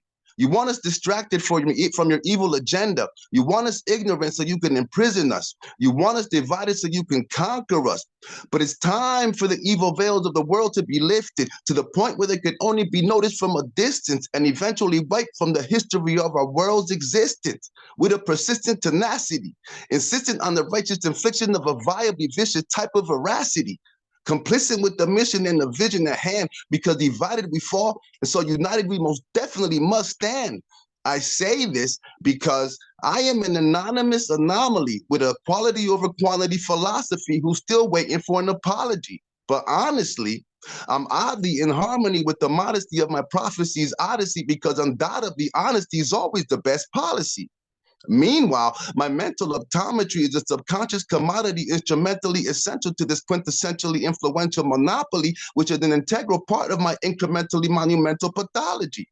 commonly implemented as an oddity of a novelty, which is an obvious atrocity due to the ominous animosity which hauntingly follows me like the dichotomy between prosperity and poverty. So constantly, I must defend my progeny's psychology chronologically until they confidently become the prodigy which arguably they consciously ought to be. You know? Thank you. Fucking Oh my Cozzy, I God. love you, bro. Unmute yourselves. Wow. Hello? God. Wow. That Thank shit you. was Cozzy intelligent. Holy That was shit. Cozzy intelligence. Thank you. Thank you. That intelligence was cozy as yeah, man. Thank you so much. Yeah, blessed always. Ozian. Yay, yay. Yay, yay. Thank you so much. I got the yay, yay. All right, it's official now. I think that's my new fave. Gang, gang. Gang, Gang, gang. gang. You gotta send me that one. I got you. Yeah. Hey, I have a request. Cozzy, can I hear the last like 3 or 4 lines again of the poem? We're so the second one? Yeah. Absolutely. Just 1 second. Commonly, okay, meanwhile, my mental optometry is a subconscious commodity instrumentally essential to this quintessentially influential monopoly, which is an integral part of my incrementally monumental pathology, commonly implemented as an oddity of a novelty, which is an obvious atrocity due to the ominous animosity which hauntingly followed me like the dichotomy between prosperity and poverty. So constantly, I must defend my progeny's psychology chronologically until they confidently become the prodigy which arguably they consciously ought to be. Yeah. Yeah, you too fucking much, bro. Way to get high off your words. It's absolutely incredible. Fucking A, Thank you so much. So Very dope. much looking So forward dope. to your feature So this on Friday. point. Yeah. Can't wait. I can't wait. Go A to Z. The way you flex your lexicon is impressive. Thank you, man. Thank you. Applying my brain in many directions. And next up, yes, I can't wait. I can't wait. I can't wait. Yeah. Next up on the mic, ladies, we are proud to present my friend and tripping partner, Debby Segal. Thank you, everyone. And the only way I can follow Cozzy is to do a cover. I'll do my cover first. I've got a Robert Johnson Grateful Dead song. I'm not really going to sing it, but I might kind of hum it. Okay. Am I unmuted? Did I remember to unmute myself? Shit.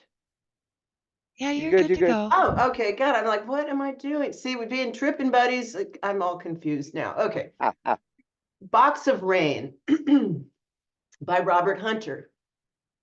Look out of any window, any morning, any evening, any day. Maybe the sun is shining, birds are winging, no rain is falling from a heavy sky. What do you want me to do for you, to see you through? For this is all a dream we dreamed one afternoon long ago. Walk out of any doorway, feel your way like the day before. Maybe you'll find direction around some corner where it's been waiting to meet you. What do you want me to do to watch for you while you're sleeping? Then please don't be surprised when you find me dreaming too. Look into any eyes you find by you. You can see clear to another day. Maybe been seen before through other eyes on other days while going home. What do you want me to do for you, to see you through?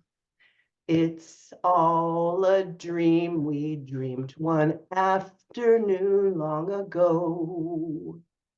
Walk into splintered sunlight, inch your way through dead dreams to another land. Maybe you're tired and broken, your tongue is twisted with words half spoken and thoughts unclear. What do you want me to do for you, to see you through? A box of rain will ease the pain, and love will see you through. Just a box of rain, wind, and water. Believe it if you need it. If you don't, just pass it on. Sun and shower, wind and rain, in and out the window like a moth before a flame. And it's just a box of rain. I don't know who put it there. Believe it if you need it, or just leave it if you dare. It's just a box of rain, or a ribbon for your hair. Been such a long, long time to be gone, and a short time to be there. That is my rendition of Robert Hunter's Box of Rain. That was the most wonderful moment of my life. Dad, love you, Debbie. Yeah. Do you I have don't another? think I could sing it, but I sort of chanted it. So You did. It was beautiful. thanks. And I have one of my own. Yes. And it's called I don't know if you all have heard this, but it's a new version anyway, a new draft. For permanence which defies the order of the universe. Nothing endures but change. Is there an infinity outside? Can't hold on to it. Fools when we ask anything to last. Order into chaos, law into anarchy, civilization into savagery. Anything created must destruct every relationship. Yet everything matters.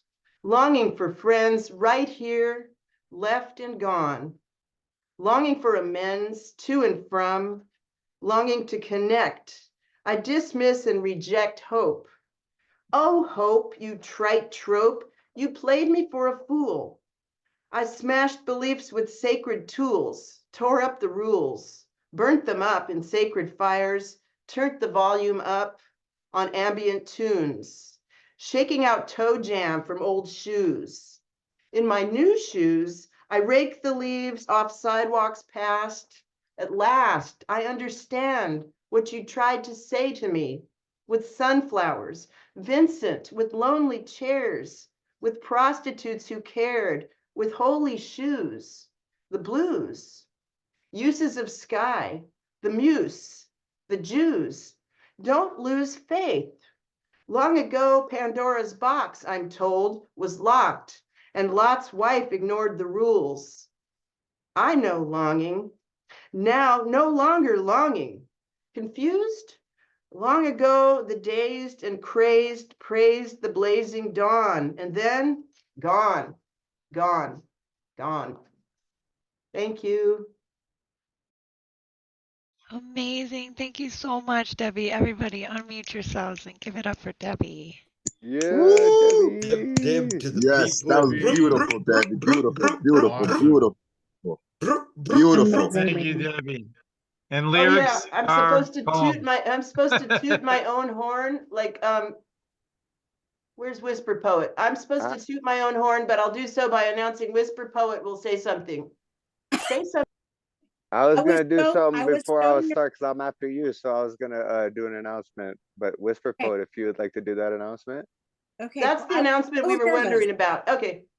So I was never so nervous mind. about reading CP. I was so nervous about reading CP that I totally forgot to announce that Debbie is going to be our first guest on this show tomorrow. Thank you, Debbie, so much. I'm so excited. So I completely forgot. No reflection on being crazy. Debbie, let us toot your own horn again.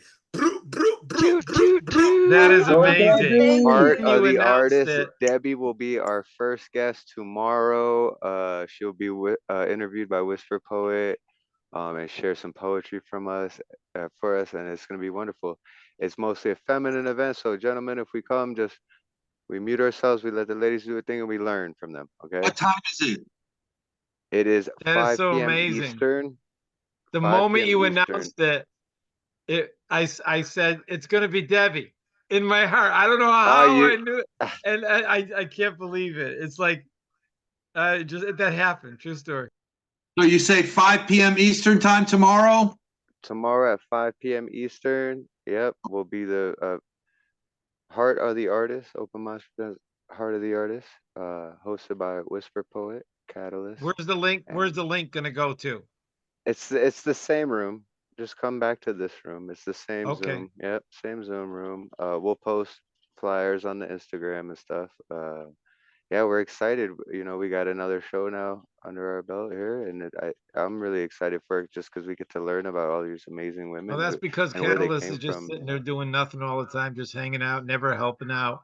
Yeah, now does she's like, so I want to join. much. Now she's leaned into it. She's leaned into it now. Yeah. All right, so in honor actually of Whisper Poet's new show tomorrow, premiering 5 p.m. Eastern, I'm gonna read a cover from Whisper Poet. And when you sent me this too, I was like, fuck yeah, because it was one of my favorite poems that you've read. I remember we made you read it like twice that night, and we were all fucking dying laughing about it. And the best part is, I don't know if is Dre and Kittay still here? No, because Kittay was like, oh, the fuckery of it. She mentioned fuckery, and me and Whisper like lost it. We're like, oh my God. So I'm covering Whisper Poet, an ode to fuckery. Huckery, fuckery, duck. Oh, how I love the word fuck. And fuckery is even better. It begins with all of our favorite letter. It's verbal mischief gone rogue, bon mot to the next level. So many ways to linguistically bedevil. A glass or two of wine is fine, for fuckery soon is on my mind. It's a diversion divine, when to thee I do opine on the kinds of fuckery that are thine and mine. Total fuckery speaks to negative. It's a word to describe a hateful imperative. When I'm pissed off and ask, what is going on? What the fuckery is this? Are the words I do don. A friend's husband cheated and left her so sad. The fuckery he engaged in left us so mad. A funny mood strikes and has us in stitches. It's the fuckery that inspires us to be such awesome, bad ass bitches. There are so many versions of fuckery to savor, like dirty Jolly Ranchers and 4-letter word flavors. Release your emotions, your fuckery burning bright. Embrace your inner fuckery and hold it tight. It's singularity awesome in its epic fuckeriness. To say I adore, it is the truth. I can say no less. Your favorite word may differ from fuckery. So dear, just toe dip and employ it a bit from there to here. And you will see what I mean. It will become clear that fuckery is a muckery. So raise your glass to fuckery. Here, here. All right, that was Whisper Poets, an ode to fuckery. Here, that fuckery did not sucker. Here, yes. None of that Woo! sucker fuckery shit out here. The fuckery. That sucker, Did I do it justice, this Whisper? Did I do space it is right? sucker free and Okay, everybody get out of the fuckery system. free. Just unmute yourself So and we say don't want. fuckery. So Get she it out of was your right. system. Come She was on. right because Fuckery, none fuckery, of that Fuckery. fuckery It was so shit great too because going Kittay on mentioned over fuckery here. earlier. We were like, Come yo, on I now. got a whole You ode know, to fuckery. order that shit over here. Don't order it Yeah. over here. This Word. is fuckery free shit. Word. Are you Alright, gonna do another piece? Yeah, I got an original piece. So I was going through my poems and I wrote this off of a prompt. It was like, I think it was one of the ones we did when we were doing the open minds workshops and stuff, which we might do again in the new year coming up. But it was like, you're so cool.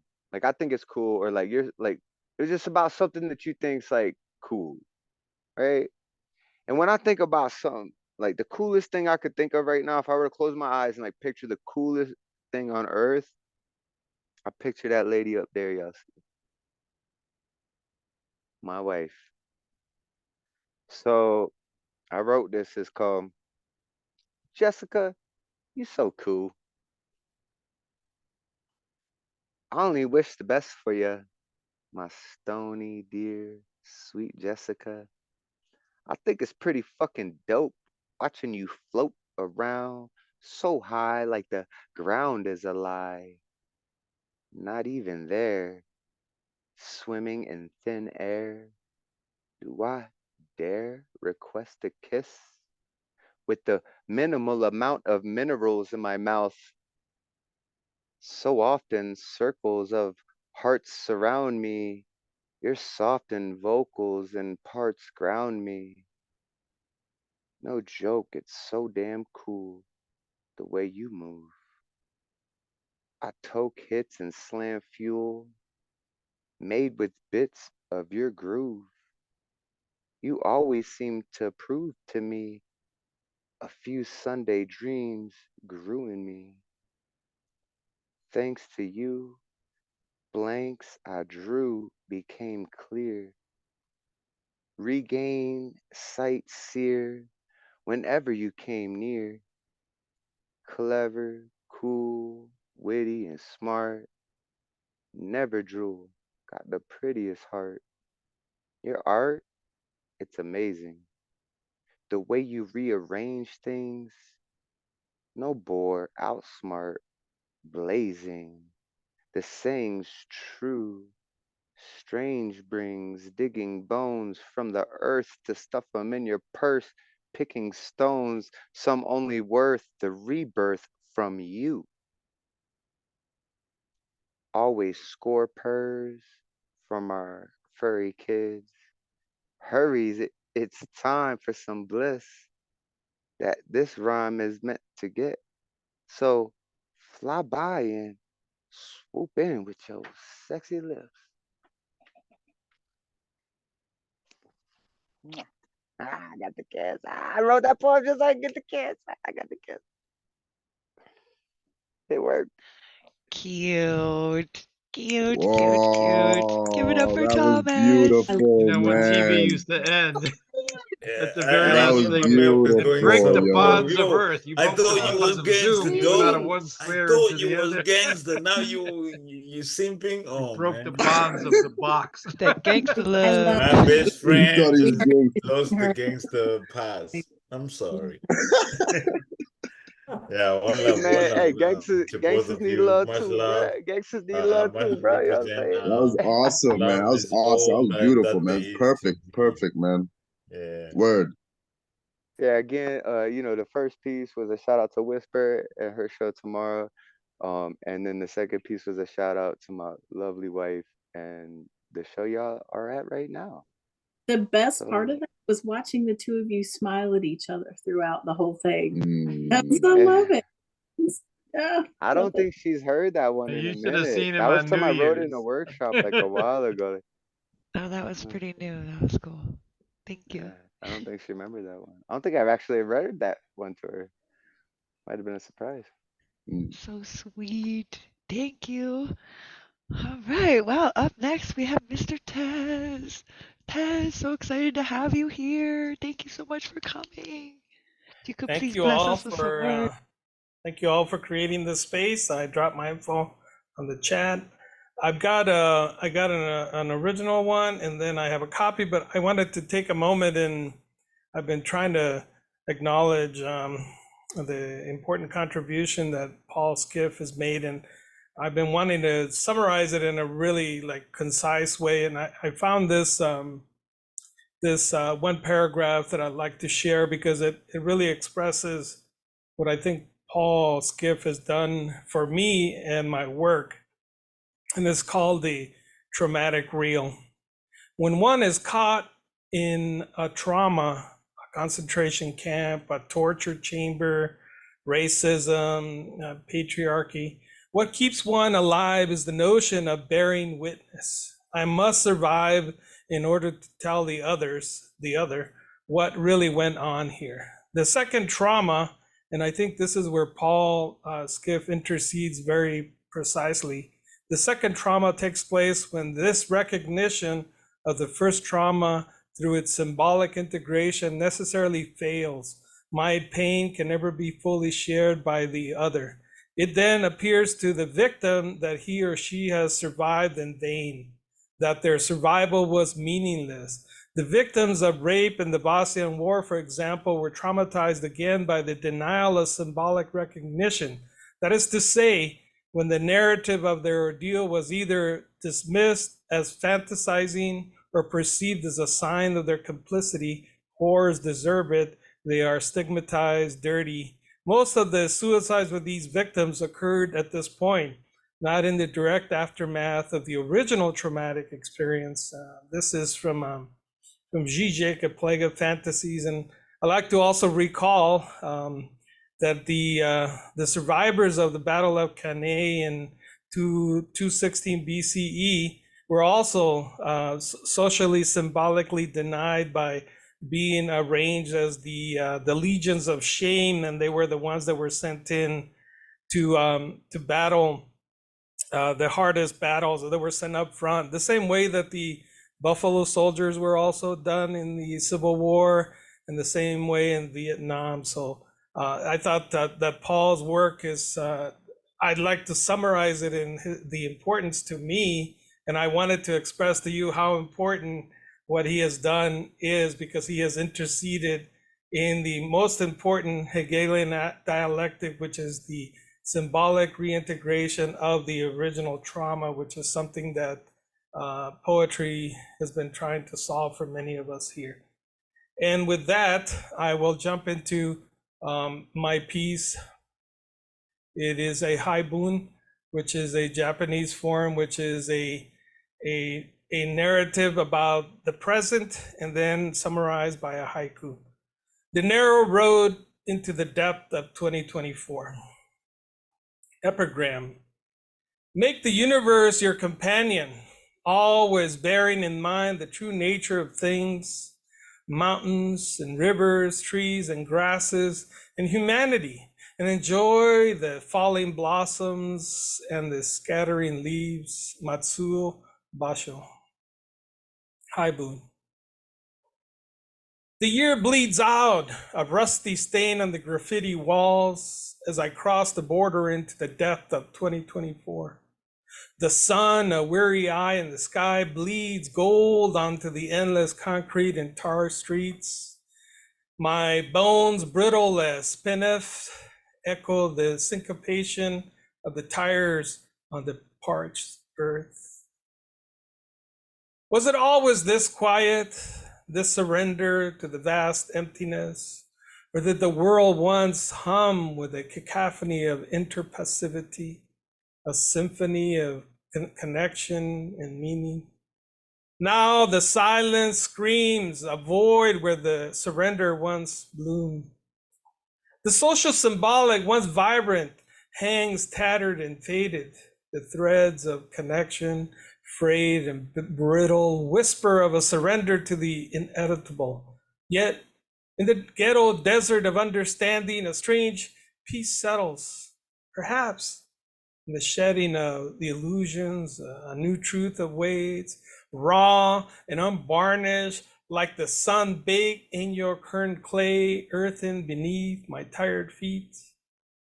The Gorman winds whisper secrets through the ghost towns of climate change, tales of ancient resilience, of a land that endures the harshest of suns and the longest of nights. And in their rustle, I hear a faint echo of my own yearning to surrender to the unknown, to let the dust of the past settle, and to rise again like a Tlahuizcalpanteotli, the morning star from the ashes of the old year. Tonatiuh is swallowed by Cipactli. Tonatiuh is the sun and Cipactli is Mother Earth. Below the horizon, painting the sky in fire, earth, and hues of epigenetic memory, I take a deep breath, the air thick with the scent of red earth, sage, copal, tobacco, and possibility. The confrontation with the real stretches before me, a blank canvas, waiting for the brushstrokes of a Manemi Yankwik Shiwit, new year, a new beginning. The concluding haiku. Red dust whispers past, aching bones trace ancient tracks, sunset paints the plains.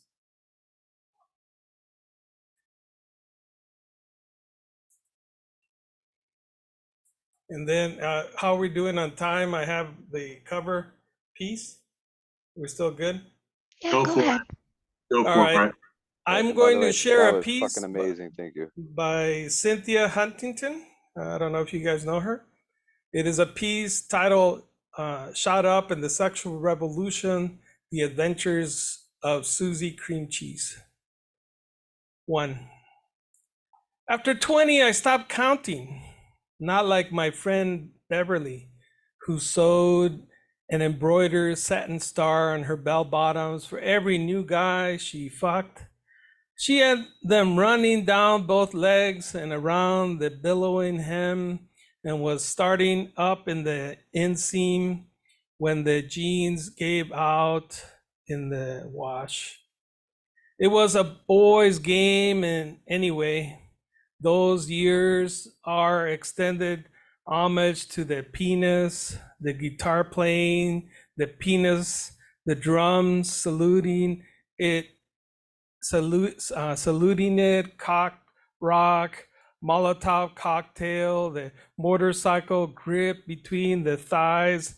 And I went down with all, we all went down in the old cultural disaster of the idol worshiping 1,000-year bender.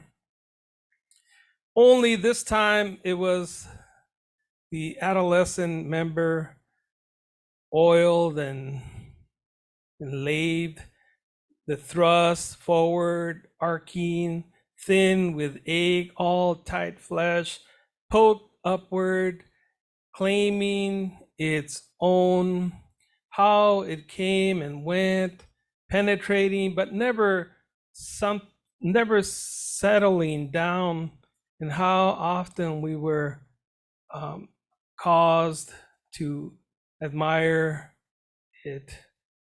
Hairless, sweet warrior, raider against the state. But I have this sweet pink flower here between my legs. I put my hand down, I touch it, still soft and wet, and many folded, endlessly opening, hiding, seeking, hidden and sought, but never very much admired or even smiled on. In those years, never served, much less sung to, not a gardener then, but a citadel, a wall to be breached, a new land claim, but lingered there. No, I would say there was an overall lack of appreciation. Though breasts were well respected, slopping, loose, under t-shirts like little animals, and I would feel my nipples brush the cotton with pleasure, see them regarded also with pleasure. Still, sex then was a taking, like spoils of war, a victory over all those straight fucks back home, marooned in the dismal suburbs that birthed us squalling and read and watched us flee in ungrateful cars down the highways. And God knows it felt good those nights. I was ready. It was ready to open, answer the call, and take me down and roll me over, yes, and give it to me. But why all this riding away afterward? Where was everyone going? And why didn't I get to ride along? Who knew at first nothing had changed, just wanting the thrust and tug and slam up against the headboard? I would say so, but left still wanting more, wanting to leap out of the centuries, shame, and be something new, not this old consolation of women for the powerless, some kind of cosmic door prize awarded just for showing up with a dick, some prove to themselves that these boys were men. And then the closing. You're good, he said. Hell, I wasn't taking a typing test. I was fighting to live in a dying world. I was throwing myself away and offering to the wildest space, surrender to the mind's dissolve, the body's electric light, nerve endings firing like exploding stars. You're good, they all said. You'd think somebody was doing a survey. Girls say yes to boys who say no, and then your professor asks if you're wearing underwear when you meet for your conference on the poetry of Yeats. Crossing the border after midnight in a borrowed car after a visit to the after-hour doctor's office in Sarnia, nodding out in the backseat, pills wearing off.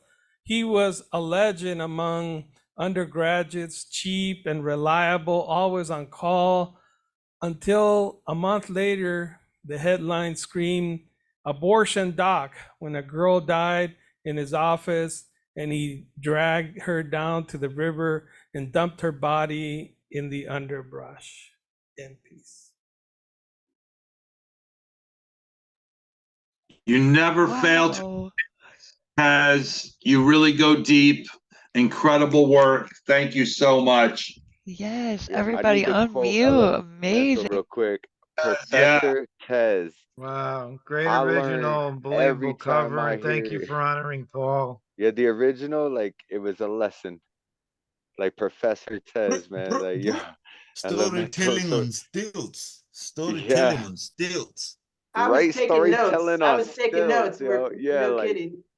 oh, Zomkhonto. And Yeah. remember, that was Cynthia Huntington. She's an amazing poet. I think you all should read her.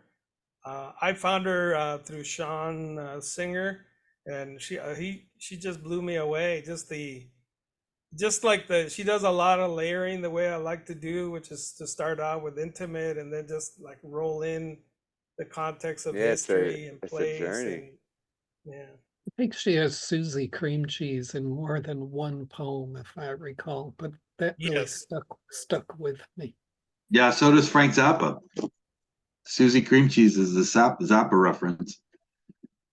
So next up, we are pleased to welcome the host of the Thursday night Nuyorican Poets Cafe online open mic, Elemental. Would you please bless us with some words?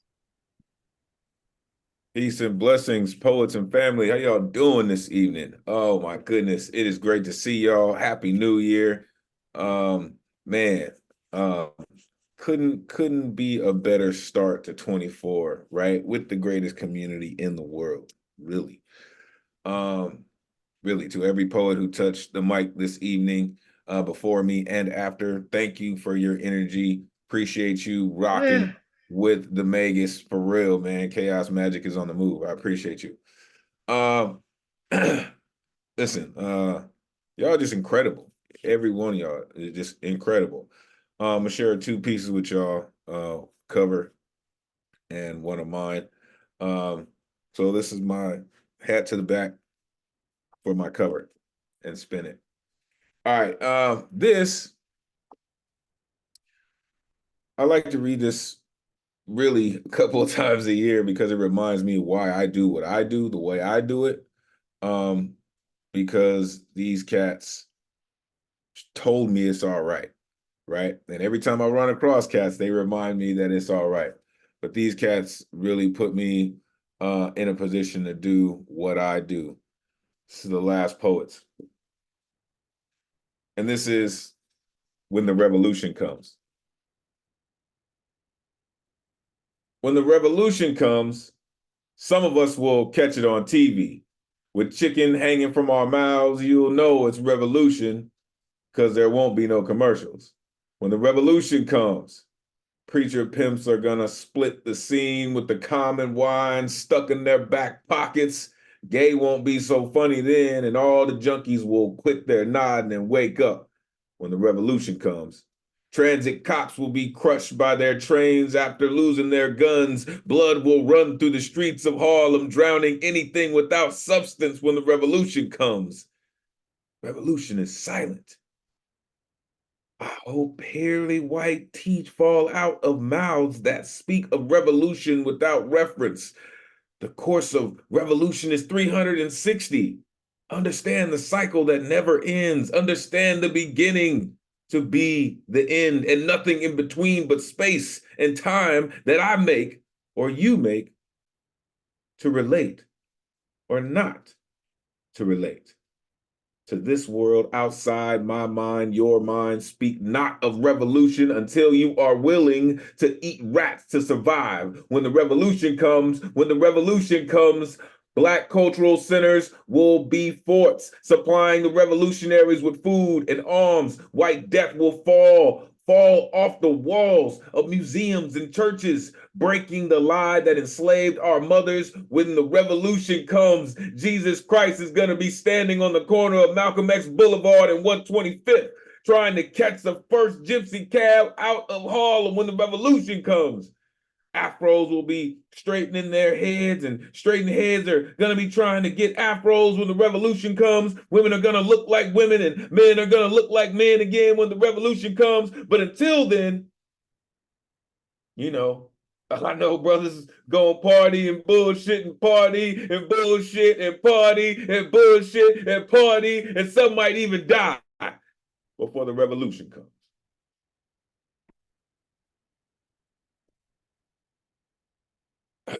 Man, goosebumps of that, man. Dude, the end of that poem gave me like, you can see them. Yes. Everybody. Wow. Same, that man. man had never taken an L, but he's elemental. No L, just elemental. But lucky enough to meet them all once. Yeah. And spend some time with one, wrote a poem You about chose him. the It's been a right. while. You chose the Gotta right dig poem. that out. Yeah, You chose the hey, and right I'm poem. so glad to Last see you poets. here on a Monday You know night, what it brother. I is. fucking Last love you. You know poets. that. Those are the grandfathers of this poetry shit. Facts. Yeah. Got to, man. Got to. I appreciate you so much, man. All of y'all, really. But again, that's just, you know, between them and Amiri Baraka. It's their fault. It's their fault that you got to hear me as loud as you do. For real. All right. So this is my newest piece, man. Maybe a couple of y'all have heard me rip it. Shout out to Keeper of Concrete, man. Who is also the host of his own show. We'll get to that dude, of course. Revised a little bit, but this is Doctrine Says. It's been said According to Babylon books with brimstone pages, breathing a fire's life into hopeless, hungry heartbeats, thou shalt kneel and bare your soul before master's desire to control flesh, ripped from blackened bones by blue-blooded white hands who only see Red Dead Redemption to play stations and treasure chests back before Blackbeard John Hawkins could testify. Praise Jesus of Lubeck in beautifully putrid pews as muse in a 16th century frenzy, fixated on fixing forced linguistics, breaking backs with breach of contract called Project Judas, made money, Messiah, call it taxes, decrypt coded conspiracies calculated with malice as centerpiece, I mean sanctuary and buffets of barbarism, I mean cannibalism, I mean capitalism wrapped in a labyrinth of years that weave webs of wares where crazies cradle deception and disgusting puddles of pudding pops turn proof in popular pop culture fashion week chic, only finest of fabrics need apply because that cheap shit wouldn't take a flight if it had an updraft up its ass. No sir, no way, no son, trust and believe. No Scientology can Illuminati religiosity more than happily ever after coulda, woulda, and shoulda been more than another stunning reflection of a beautiful death in living color. Rupture, rotten remnants of Rasputin tutelage, wrought with wilted wishes, whittled by whispers on whiskers of fat cats who bathed in tongue lashings. Call it sermon or campaign or accepted speech. Thou shalt not interrupt. Reinforced facade and applaud on command, because amen said, mind your pages in nights of prayer, while nights mind pages praying for battle on crusades to claim heavens for heathens with cracked horns on a conquest to conquer. Sunsets make Genghis Khan fawn and swoon when viciousness is in bloom. Bathed in a sinner's sacrifice to feed starving soil, growing payback to harvest revolutionaries screaming bloody murder. That sounds more hallelujah than pulpit confessionals. Sipping holy water, spitting glory particles to chronicle your proverbs into pseudo psalms. Crumbling conundrums like communion crackers leave you thirsty as stone tablets with manicured edges and chiseled lessons. Weapons. Lessons that hit you as straight as arrows of conviction. Shot by preachers turned archers that never miss at this distance. Surgical, aligned blindfolds of point-blank stares where fairy tale godmothers turn rats to steeds and glorious dreams of obedience.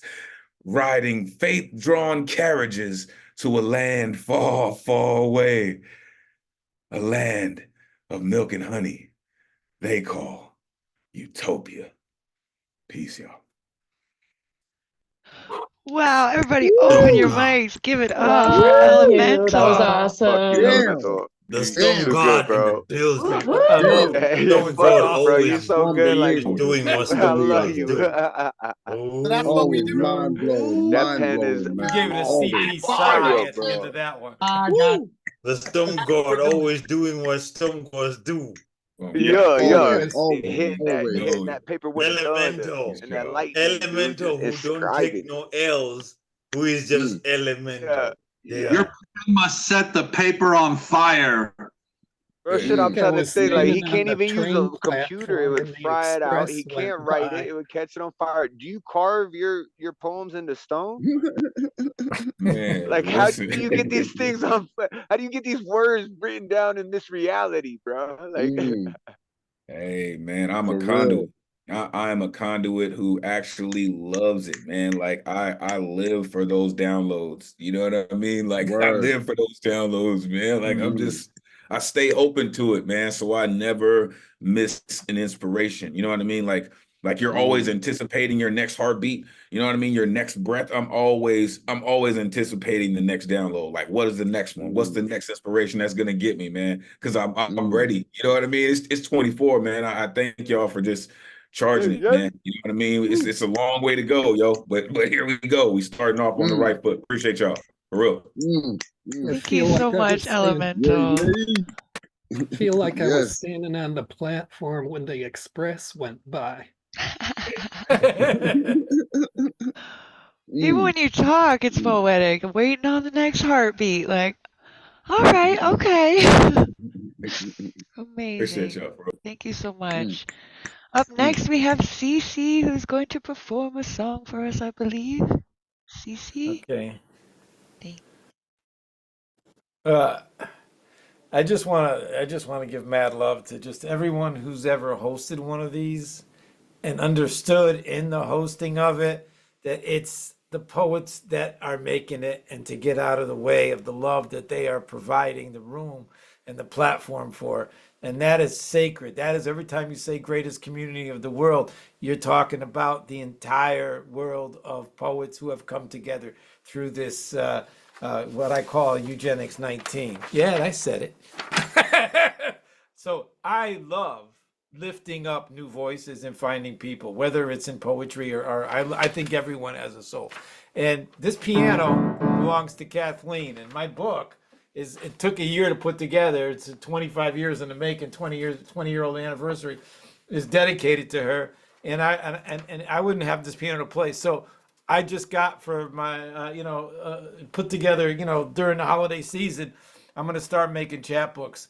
And the first one I'm going to do, because Kathleen didn't write poetry at all. And she never would. She's not an artist when I met her.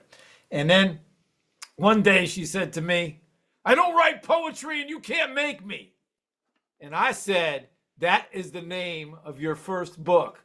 It is about 2 years later, and I am now like 3 hours a day going through a pile of 300 poems that she has written since. And the first one is this. I'm going to cover it. And then I'm going to start trying to get some published. There's some voices in this room here and around that you won't believe they've never been published. I want to see what I could do little by little over the next year. And my songs are going to go into a studio. And I'm going to anchor that problem on all of you. But Elemental, you've really been the number one bitch about you kicking my ass up and down the sidewalk with that one. So I'm going to give that a go to get it to sheet music anyway. This is called Of Course I Do Not Have a Message. It's a little piece. I have nothing to say. I don't know. I don't need to convince anyone of anything. They have their own ideas. I didn't say that. I hate writing. It can't be said, and you can't make me. I never flip out. What heart? I don't have any feelings. I'm not defensive. I don't take it personal. I don't write poetry. Woo! I love it. That is hilarious. That was so good.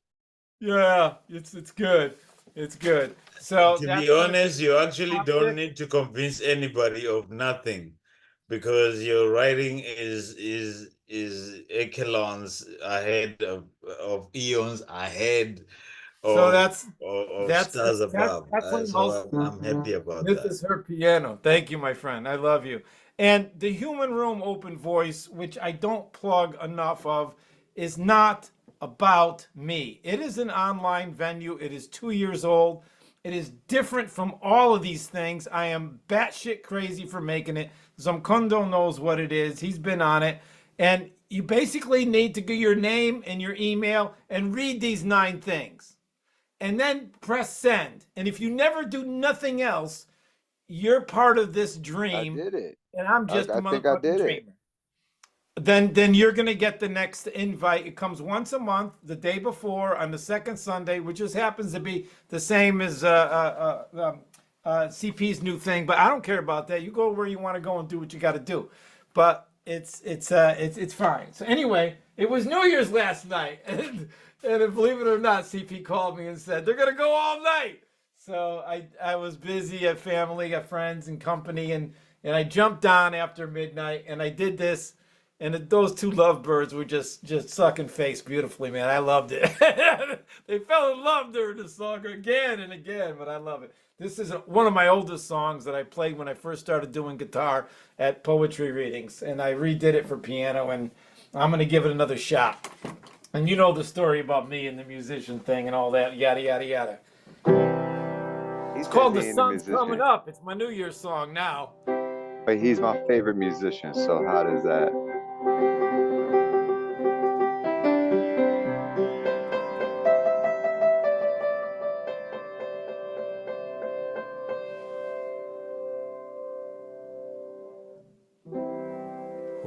join me in my life while we join with all life.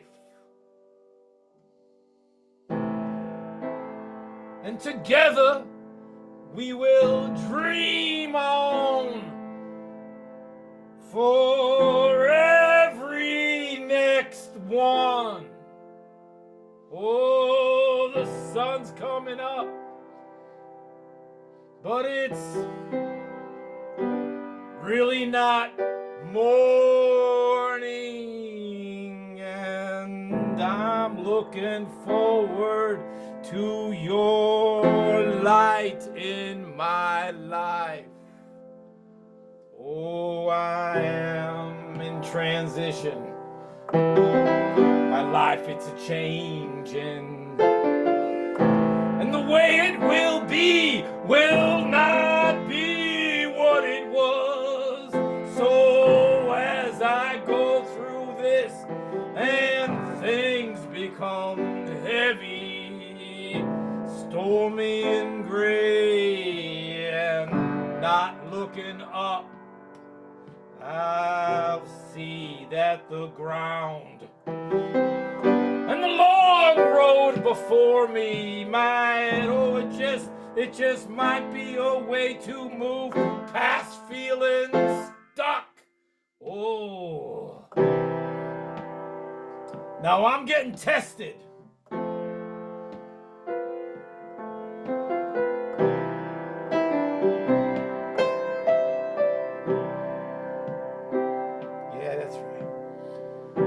Now I'm getting tested by work and by money. Oh, how will I feed love?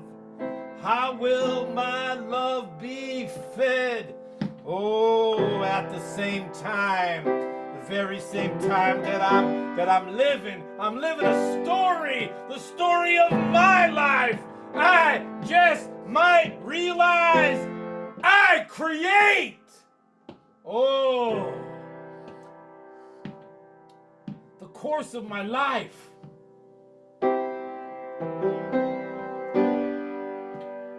And the weight of my burden.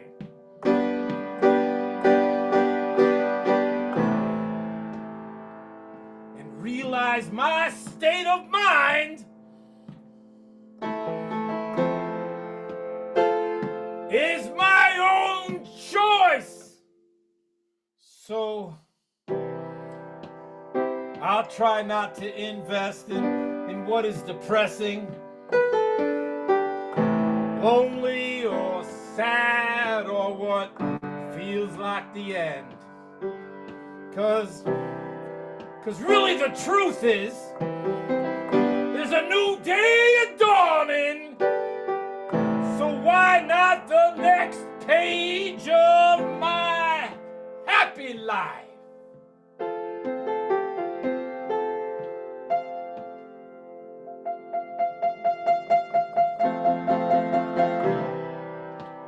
So at the same time that I'm living the story, I already read that line.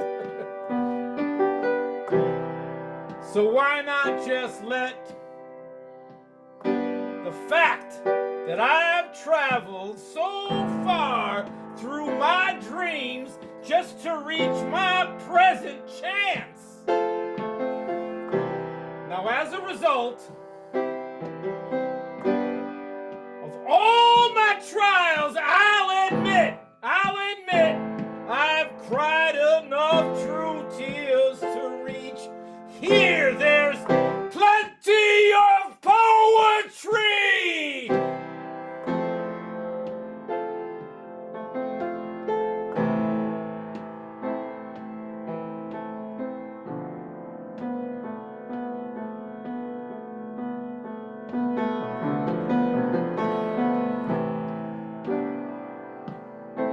Plenty of poetry still living in me.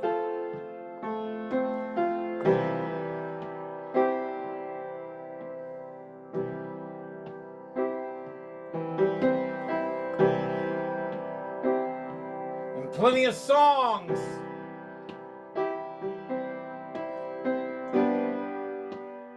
that I haven't even sung yet.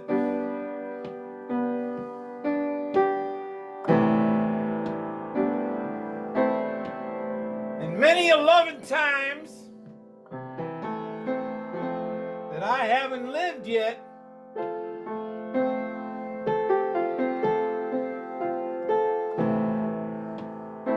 And many new hearts.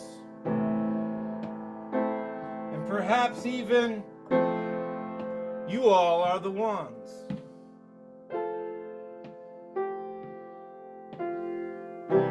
Sun's coming up, and so soon will the light be shining as nature unfurls what's ahead. Who will join me in my life as we join with all life, and together we will dream on for every next one.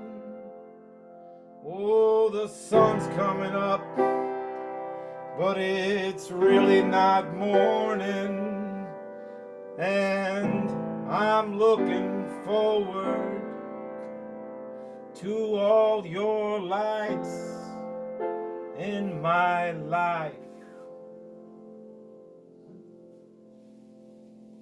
Happy New Year, Magick. Oh my God. Yeah. Thank you, Cece. That was amazing. Everybody share some love with Cece. We love you Awesome. guys. Awesome. The dog is Cece.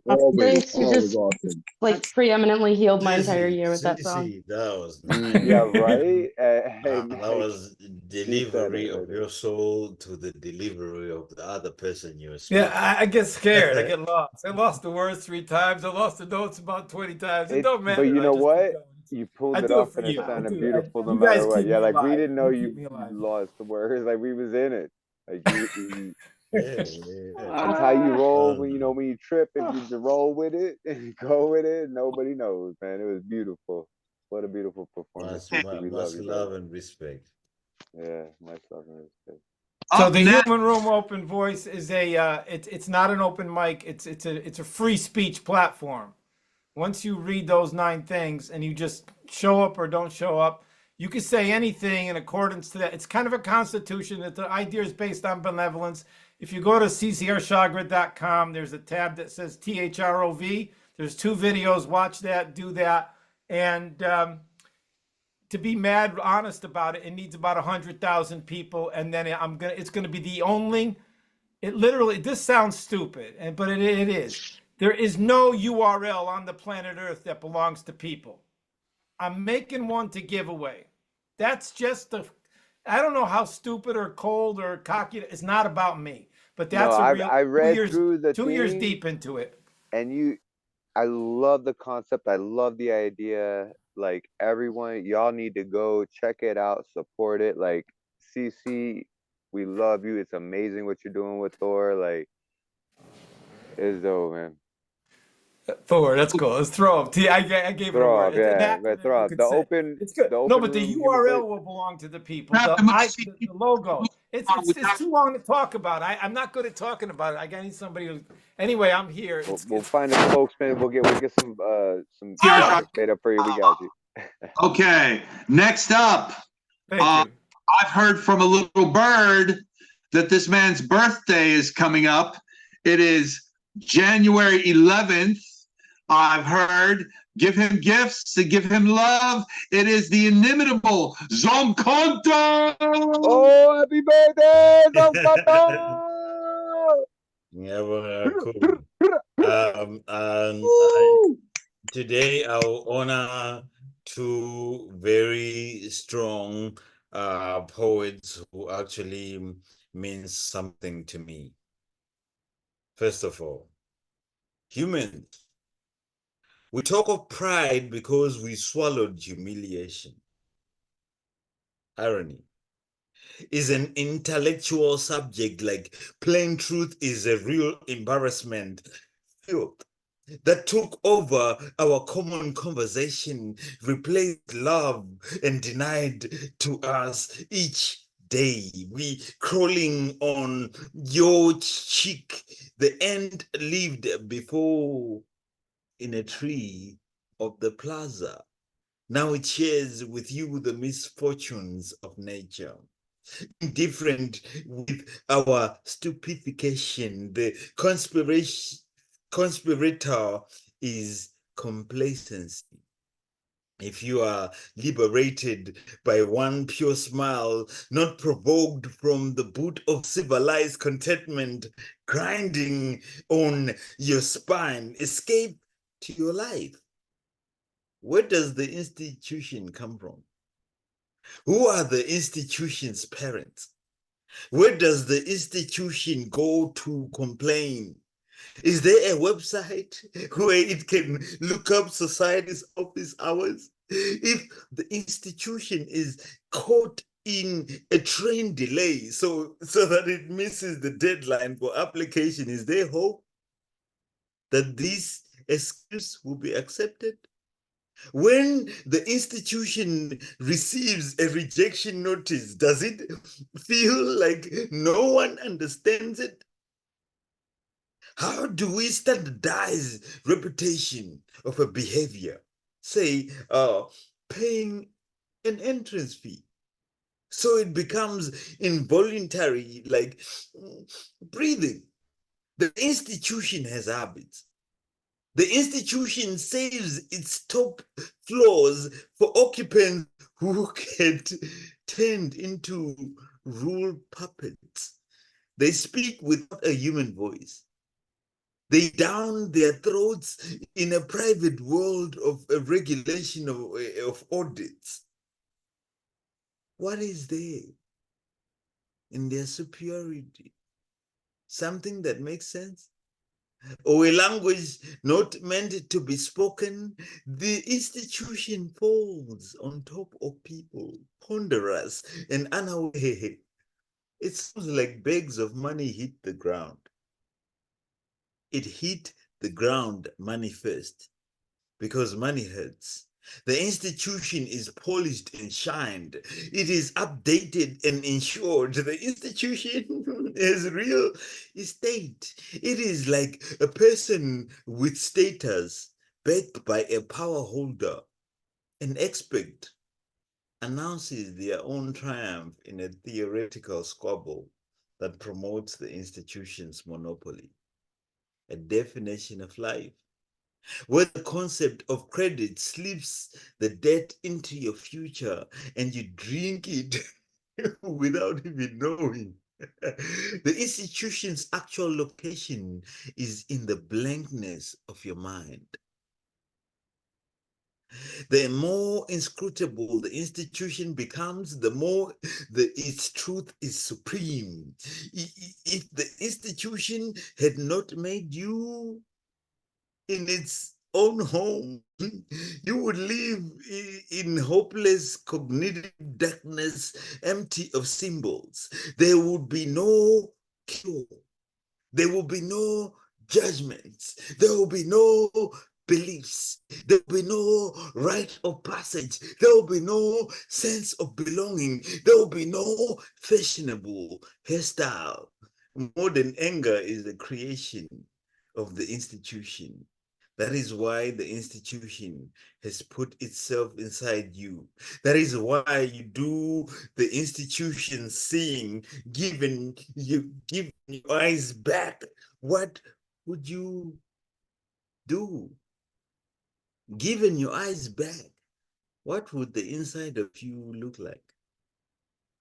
Examining your every act to discover if what you have done is really you, how much of you would you find? Paul Skiff, represent. My next poem is from Marianne Tefft. Wow, that was amazing. Yeah, wait, hold on. We have to say how. Yeah, we have to recognize it. Yeah, me and Hazel like just shaking. Holy shit. That Next was level. amazing. Paul Skip, that was amazing. This is Zomkhonto, by your delivery is Marianne wild. Tefft. Birches. We planted those birches outside the gate the week you were born. They were beautiful in summer as we sat on the deck, waiting for the Vidalias to come caramelize on the grill. We watched you climb atop of your playhouse to leap from its pink roof into the silver shade of dusk. They were beautiful in autumn as you stood on the deck of the neighborhood Olympic pool, lips blue, mommy wrapped in towels, waving goodbye to summer vacation. And they were beautiful in winter too. As our breath billowed against the French doors to the backyard, you tapped your little fist along the hoary glass to make dimpled footprints on the panes. Those souvenirs are long gone, and your father too. But the birches are still beautiful in spring, with their hope, rosaries of green outside the gate of the house where you were born. Marianne Tefft, read by Zomkhonto Kabadea. Amazing, Zomkhonto. Thank you so much. Yes, indeed. Everyone, give it up for Zomkhonto. Always so beautifully amazing, man. Always. Your love, your soul, your spirit, your life, the way you live, the way you care, who you are, how genuine your being is. Much love to Paul Skiff and Marianne Tefft. One love. Thank Hey, you, you blew Marianne. him Thank out. you, You have to Paul. read my poems every week. I'm not going to speak to Yeah, Paul's like, It's due, Paul. You deserve it. You deserve it. I love you, my friend. God, I wanna write a piece just for Zomkhonto to read for me now.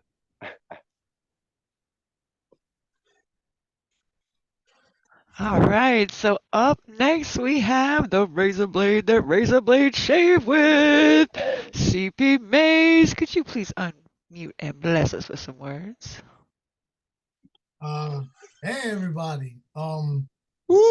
Keep it concrete. Like the poets, like this is a hell of a fucking way to start the first day of the year, as Z said, you know? Like the poets aren't playing, and this is the first day of the year. I'm scared as fuck at what's gonna happen come National Poetry Month in April. So the covers have been dope. Don't stop, man. The poem I'm doing, the cover I'm gonna do first, ironically enough, is by Whisper, the poet who covered me. It's called Sunday, April 9th. I've been awake for a while. Most of the night, actually. I kept drifting on and then jerking awake.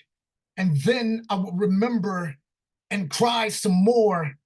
I can't say I slept in my clothes, but I did wear them into the bed and I still have them on. No wonder my friends, and y'all know this, no wonder my friends who are depressed struggle with showers. There's no need for one when you don't get undressed.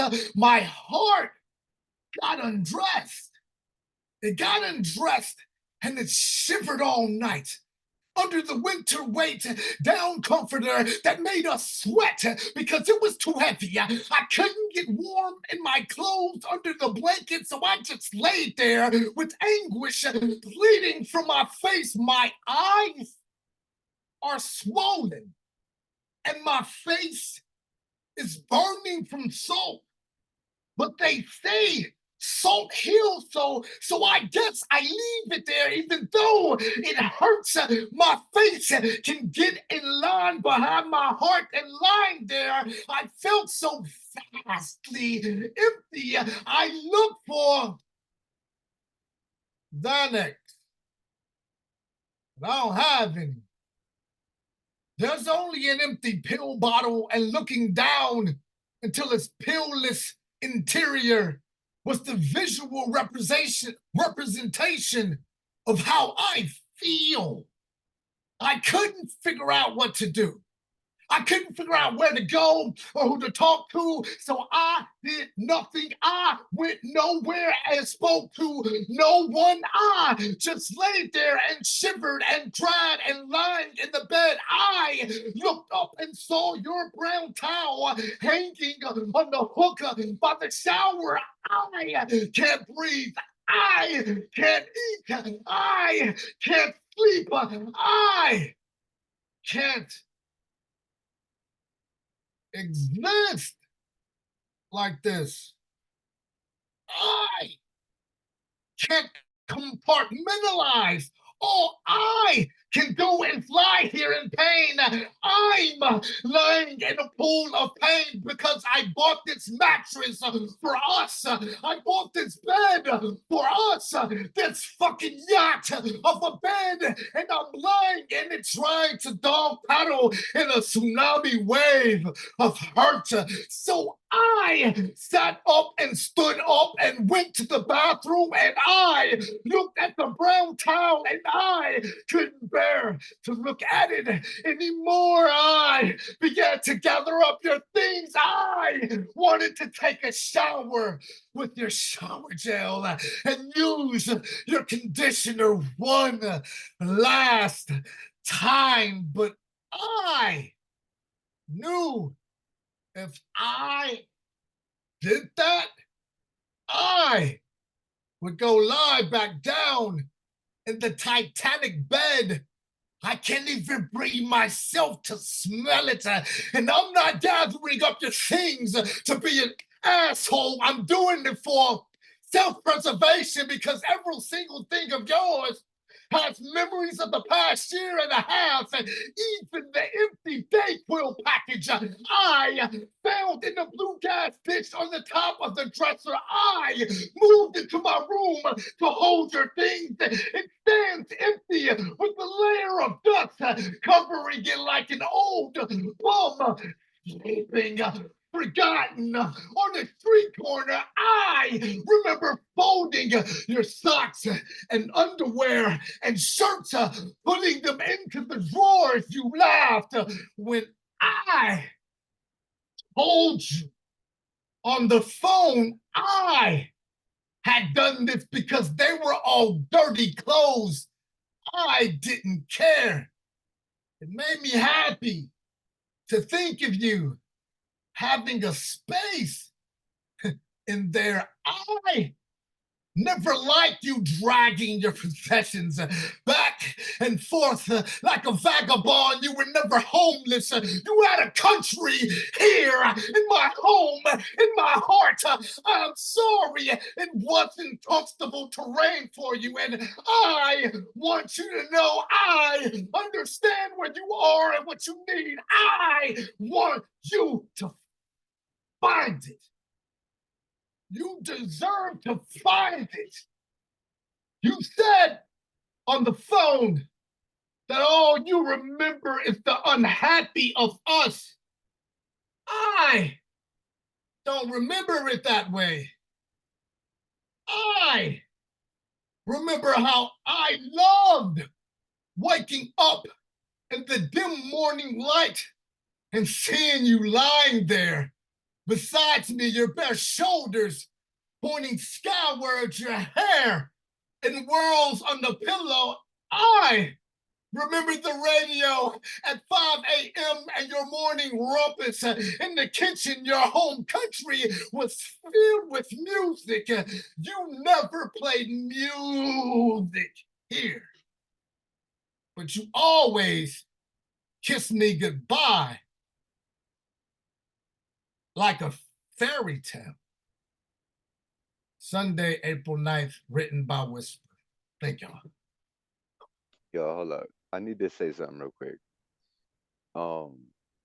When we decided to do this Monday show and Gustav's like, let's have an original and a cover, I did not think that this magic would actually happen.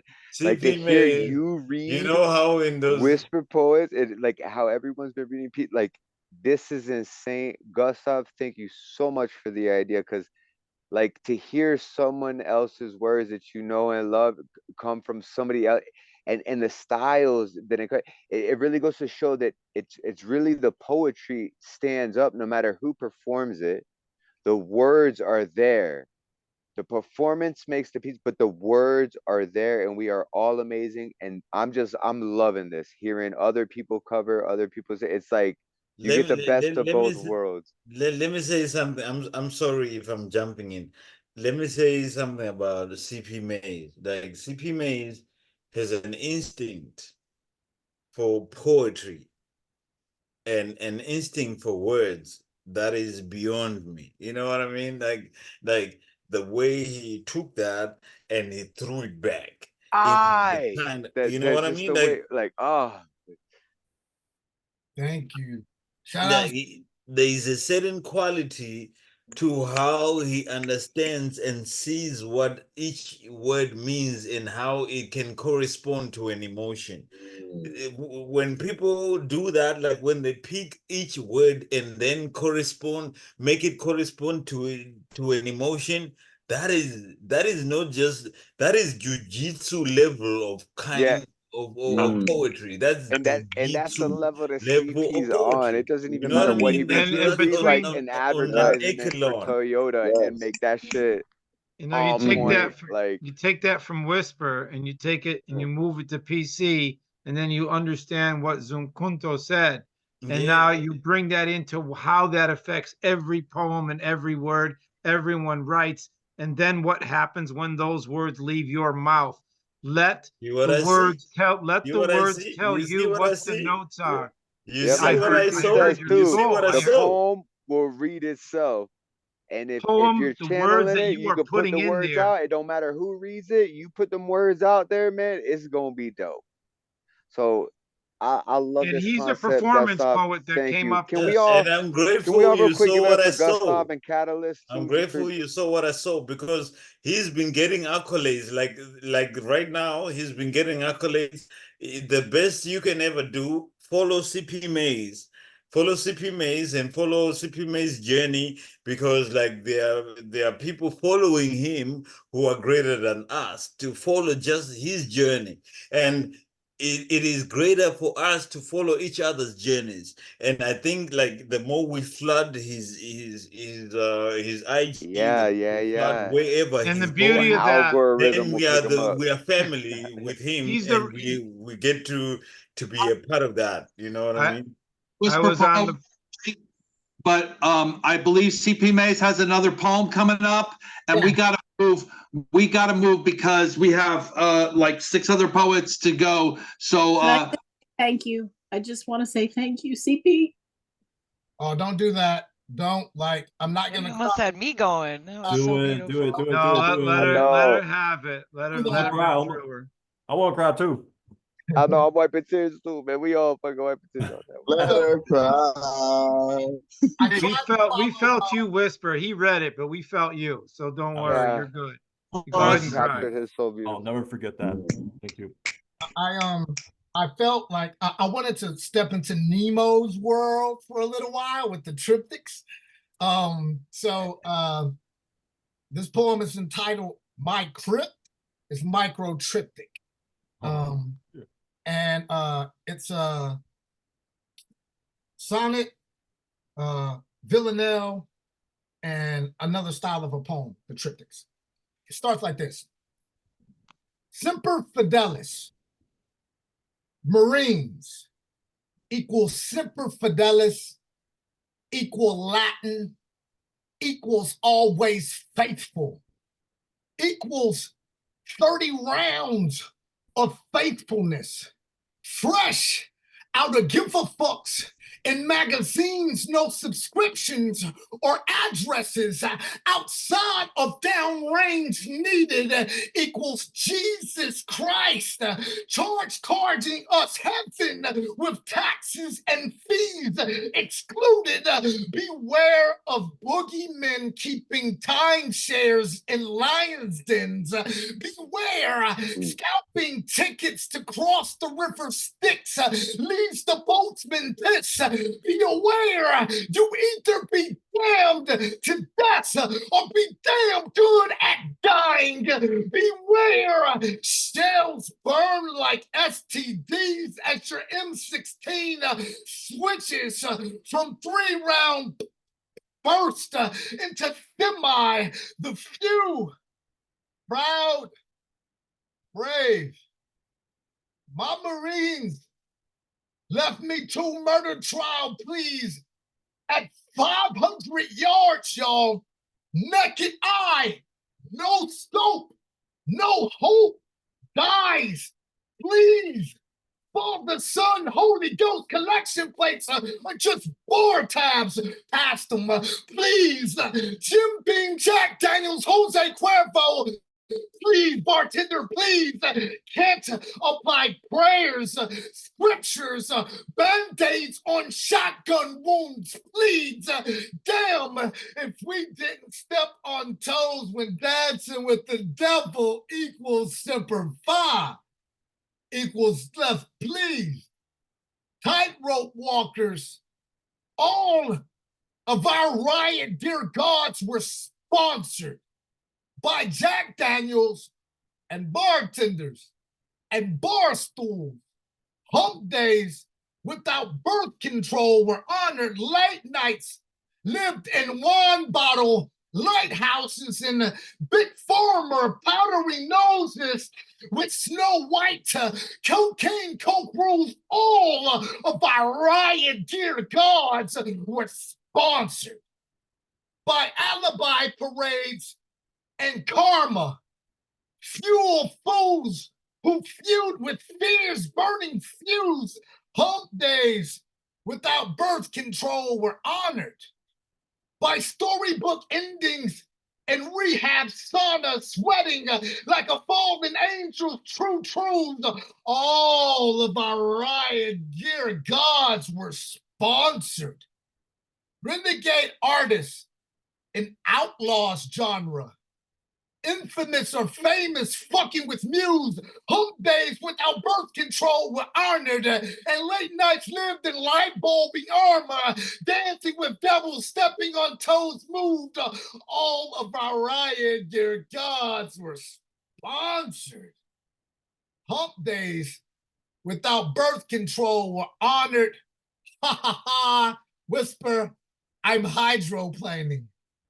Just promise me that he would cover all of my raise the bar tab, so bartender, pour me a book of revelations on rocks and keep Christ coming as my chaser, because drunk off the glory of God is what granted me these prescription shot glasses I wear on my face. How much water turned into wine would it take to wino out the whole world?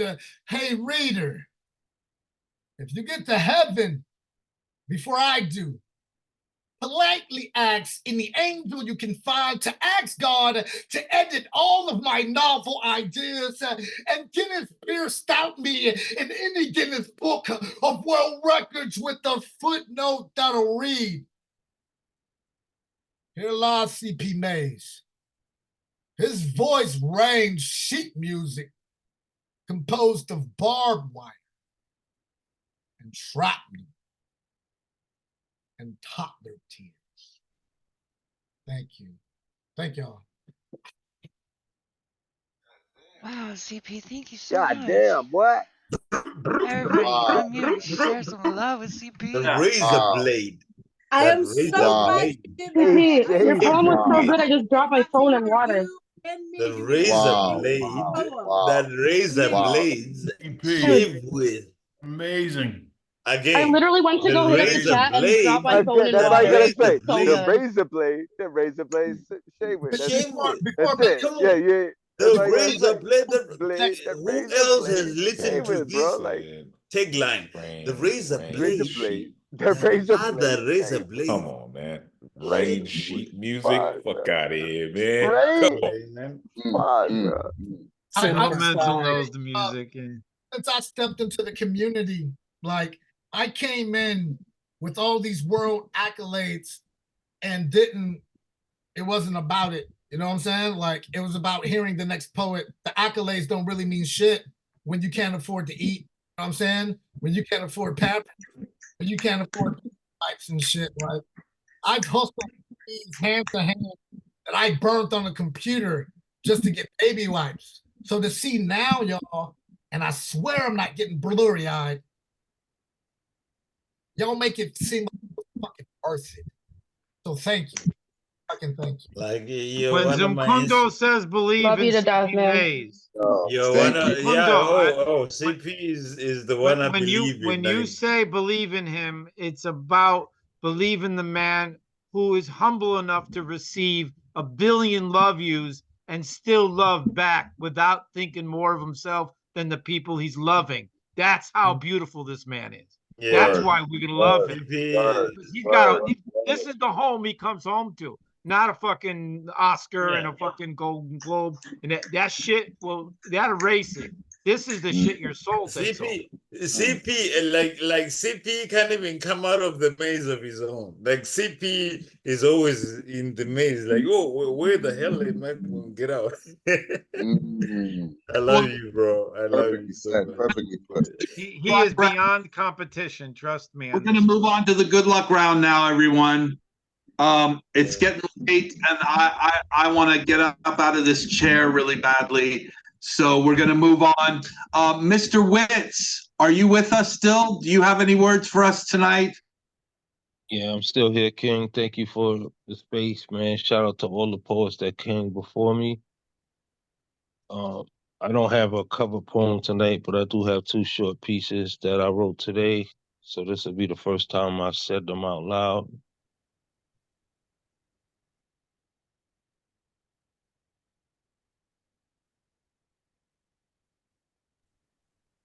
Sorry, I got a phone call. Can y'all hear me? Yeah, we got you. Okay, cool. This is One Last Smoke. Our story was a smoking mirror. Something you may have found in an ashtray. To fizzle out from the burning in an attempt to put out a flame. Oh, nice, nice. Our tale was a crackling of brown skin, resembling the inside of a tobacco cigar. Once you set a light to it, its death comes alive. The smoking dance off the lip of the torch tip mirroring the inhalation, easing in the let go of us. It's the blows out we lose ourselves in. The fogs out the mouth that kills our togetherness, dissipating before our eyes. In a separation, you can sense it's tearing up inside, blackening the lung that used to breath of fresh air between us. Now it's hard to breathe when we consume the same atmosphere. When sharing space was once a telephone call expression of how I miss you. How did we become such a blaze when our fire was desirable? A passion between us that made others jealous of our commitment. Now we're just hell-bent on torching unity, one community at a time. So if you see us come into a room together, be forewarned we are bearing the matches, lighter and kerosene, blowtorch and gasoline, inflammable and ready to blow. We are once an aspiration. Now our story is a smoking mirror, or something you can find in an ashtray. Midway through 2023, I quit smoking. I wish someone would have told my relationship. Poem. Wow. Yeah, fantastic work. So happy you graced us with That was amazing. Awesome. Awesome words. That was Mr. dope. Witz is really Dope. important. He's a good man amongst us. He's got a lot of wisdom. His humility is real. And thank you for being here. Thank you, family. Tell us I got about one more real quick. here too. I got one more real quick, if you don't mind. We'll be naked up in here. This one, exactly. You already know we always naked, man. So appreciate that shout out. This one is a shout out to my food dog. He's the sorcerer, I'm the wizard.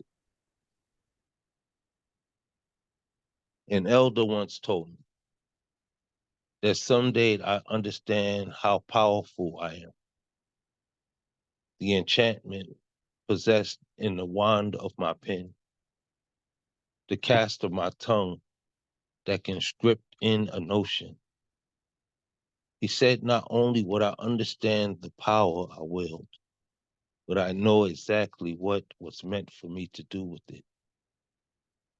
For a long time, I knew there was a magic inside of me, a fireball forming throughout me entirely, hit from my heart to the breach of my fingertips, tingling to my toes. The more I study, the bigger it grows, feeding on the knowledge stored inside of my head will one day make me a master of sorcery. My body is a library, a biblioteca of alchemy. Every cell a scroll documentation of my life story, along with those who had grown around me, even those that died. I was fueled by the information set ablaze. Each page I chased the words of keloid branded like a written scripture onto the flesh sheet of my soul. Now everything I speak is a spell casted. Everywhere I look is a burning bush, fighting to quiet the inferno in my stomach while I know they can smell the smoke on me. How do I extinguish a forest fire with flames at my tongue? I was born to be an Aquarius, a bearer of water, but I'm cauldron brewed in special quality. So every stream is a teapot whistle, and I'm a man magma's pathing a map out in. My spit, nothing short of volcanic lava. My wordplay, an enchantment when I recite anything. There's a magic inside of me, a fireball breathing, smoke inside my exhalation. I could throw a flame without even trying that can burn out a residential area. I may have seen too many find their demise. I must have over-obsessed in all I've read, big-eyeballed with the sorcerer's word, scripted, transitioning me into a wizard. Every thought I speak is a spell cast, etching my story in history. I wonder how they will view me when they look upon my pages. Will it be my magic or my heart that captures them? Will they be free or possessed by its captioning? Maybe it's best they just burn my book and warn themselves over this blaze.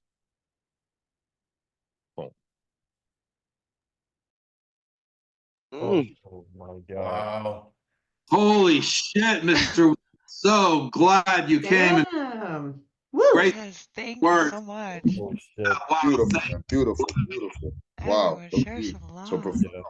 Yeah, so many great lines. Just great new shit. Yeah. I can't believe that's new. I wanted to quote like every other line I almost typed in the chat, but I just gave up because like a new great line came up. Incredible. Thank you. There is a magic inside of you, Mr. Witz. Indeed. He's an important voice amongst us, and he does have an open mic, and I wasn't joking about who be naked up in here. That's the name of it. If you'd ever been there, it's a fam like this one. It's beautiful. And you just heard the man right. And he didn't have to say, oh, that's going to be a tough act to follow, because he doesn't have to do that. Everyone shows up and you just be who you are. That's good enough. You never have never say you're a tough act to follow, even if you're after CP Mace. Don't matter. You're good. I love you, man. That was incredible. Mr. Witz hosts the show. Especially you can burn my book if Wednesdays. it'll keep you warm. You see, it's the humility, not the accolade. Lifting each other up because they're never going to leave us. Those are the ones we lift. Man, I appreciate y'all. We all writing our own legacy, you know. It's never, only one that we're competing against is ourselves. Only thing we can do is grow together. So, you know, to downplay what God has given you because of what you heard before you is to denounce everything that you are, you know. So we have to pride in what we have and run off of that energy. And it all complements. We all complement one another. So it's our duty to be a family, pure heart. You know what I'm saying? Nothing else truly matters, man. So I love y'all. I appreciate the space. Again, excited to be here, and you know, this is a dope energy you got going. Keep it up. Magus, thank you. And you never have to apologize for who you are, where you are. That's where you belong, and the love will come. Thanks for saying that it's our duty to be a family. That really hit me. Thank you. In a good way.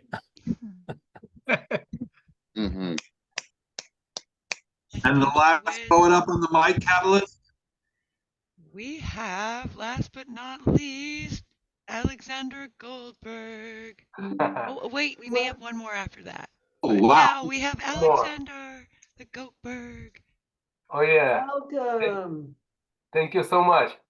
So I see how it's going down out here. That we do one cover poem and one by our own. So I didn't know that before. But luckily, I like to collect something new, something old, and something interesting. So today I found this poem by Ukrainian filmmaker and poet Irina Tsiluk. So this is what I found, yeah. Be as it may, but every year begins and ends with Christmas. You will be standing somewhere on the porch of your multi-apartment homeland, looking out for the first star above the dark eyes of nervous cars. And the three kings would kindly offer their gifts: cigarettes, Americano in a paper cup, 30 liters of fuel. That should do for now. And one road lies ahead: the east and the west, not to mention the north and the south. Labyrinths of icy highways, heavily wounded by military equipment. Blood clots of checkpoints, home food cooking on roadside cafes, overturned trucks like beetles on their backs. To the left, to the right, straight ahead. No matter how many roads out there, all the same, you would die and be born only in this country. All the same, you would never use these other road signs. But each time, when you look out for a star without GPS, please know that somewhere from some other direction, I'm looking for it as well. That's a poem by Irina Tsiluk.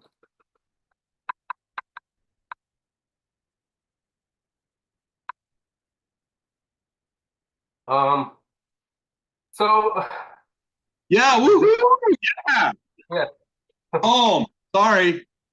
Thank you so much, Megan. So then all the people I know love theater. I mean, who doesn't love theater? We all remember the shows that we used to watch, the Broadway shows, the stage plays. Everybody loves it, and we all hold it in our memory. And theater became the important part of all of our lives. And but right now, in my hometown Kharkiv, it's a bad time for theater. It's underfinanced, and it is dangerous to hold performances because you heard the recent shelling by Russians. So this is the poem that I wrote. It's called Theater in the Pen. They're spending less on culture, reducing funds on art. What do we do about this? That's where the closure starts? Edited, it's surprising. We learn from watching news. We are barely surviving. There's nowhere to reduce. There are so many obstacles we have to overcome. We are not artists, warriors. I hope the time will come when we can come together and watch performance play. But even if it happens, the theater won't be saved.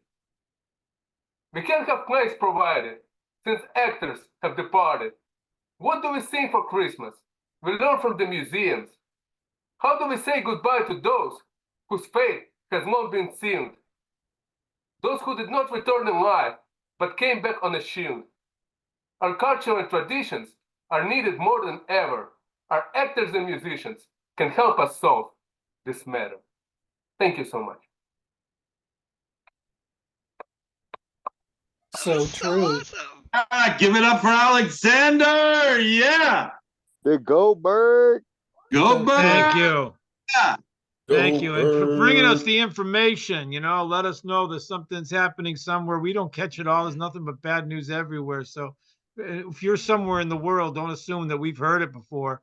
If someone's getting shit on or the arts are getting fucked up the ass. If I said that clear enough, was that wrong?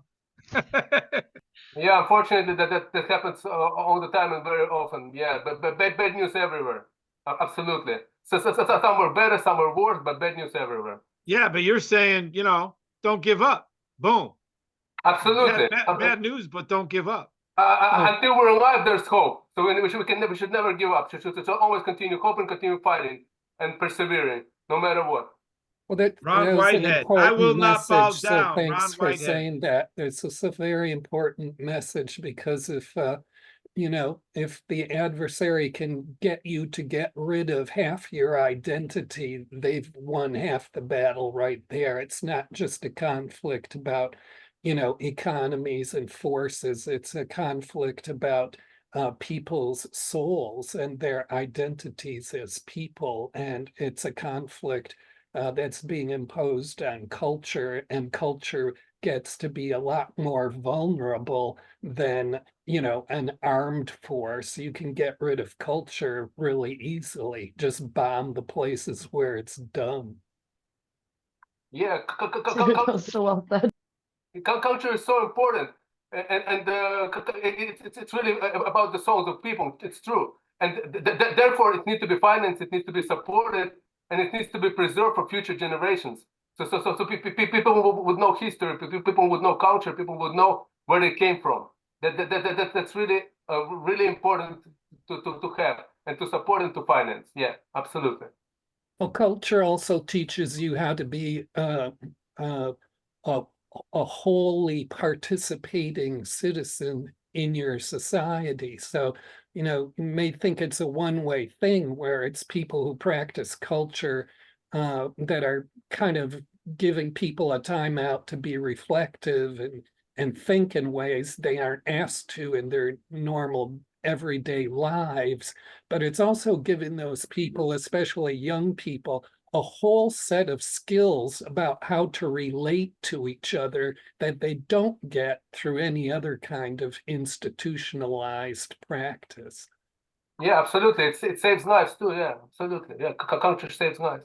You're absolutely right. Indeed. So, KataLyst, we have one more poet, right? We do. We have Black Noise Open Mic, who I've never heard, so I'm really excited. If you could please open up your mic and bless us with some words, Black Noise. We would love that. Hey, you guys. Man, this was a beautiful night. I know I came in like on the ass end of everything, but I was able to hear a lot of you guys, man. I am blessed for sure. That's why I was just like, hey, if I can't go right now, at least I'm full. I ate good. You know what I mean? While I was here. So Yo, welcome to Open Minds, Open Mic. We love you, man. Thanks for showing up. man, thank you. I appreciate it. Two pieces or all right. Hello. This is called powder. Okay. This is called powder coffin.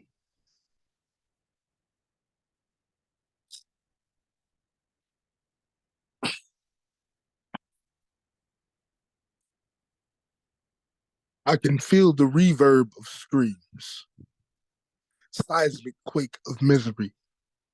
Smell the impact of ammunition, tears rolling between this standing hair on my skin, blood oozing around my doorstep, broken background, a barrage of breaking news segments filled with journalism salty enough to make a heart stop. They say in 9th century China, gunpowder was created, first used for medicinal purposes, remedy for headaches. A few years later was produced for warfare.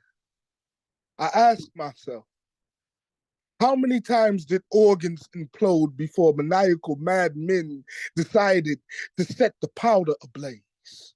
Imagine vaccines enveloping homes in flames, becoming cannons, muskets, tools of genocide.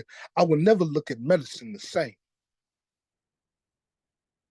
Can't shake the thought of my aspirin being loaded into guns, a painful killer fired at a congregation, a classroom, into an aisle of shoppers, American mass murder infesting our families, GSR stained hands of the heartless. Grief served repeatedly, graves submerged in regret. War in Palestine persists, Congolese brutally displaced the babies. All of these babies considered collateral damage. Research lab rats to be dissected. When is enough enough? The end to the inoculation of black powder into the marrow of society. When will wrong be considered wrong? No matter the amendment, even if it's brandishing a price tag, it's like being stuck between a bullet and a bullet. I've seen men die.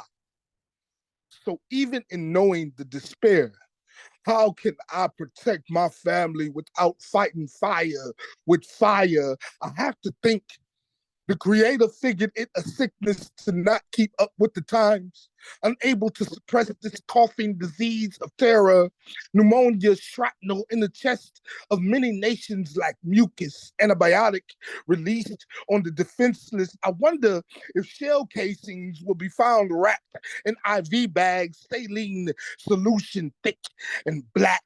Sugar can't help this form of medicine go down. The honey is laced with C4. It's a hard pill to swallow. Knowing something that can be used to create colorful beauty is used as an agent of destruction against the very people that stand in amazement to watch designs flame across the sky. Celebration mutates memorable moments into morbid memorials. I didn't want to write this poem. Couldn't live in the space, this past to present reality, but the visuals of small, bloody, sheet-covered bodies wouldn't afford me sleep.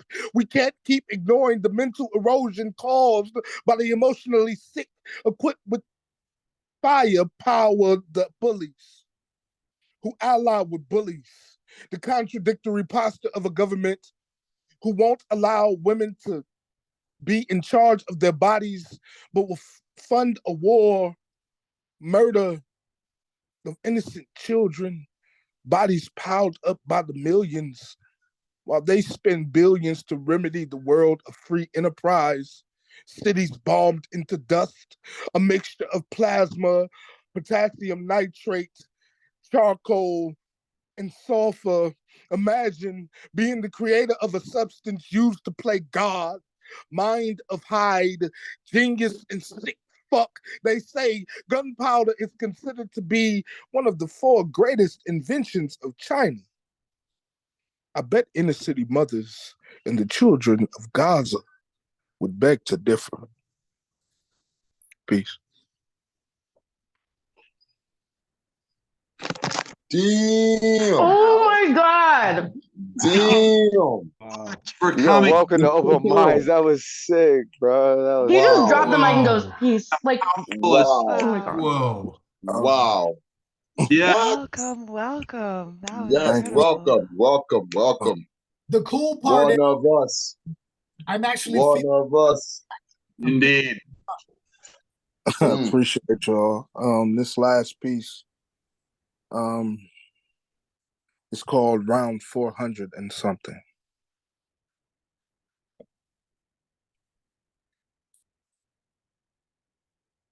How many times have we watched a mother pat her son on the head before sending him to a bout, building boy confidence, calling him pretty, cheering as he floors his way to the ring, praise over his gloves, swing, swing for the stars, jab until you can find an opening, an opportunity, a fair shot. Stay on your toes, chin down, keep your spirits up. Don't let them steal your joy, boy. You better bob and weave. The gun line starts where grass meets sidewalk. Finish the round strong. Without rounds in you, baby, please make it home.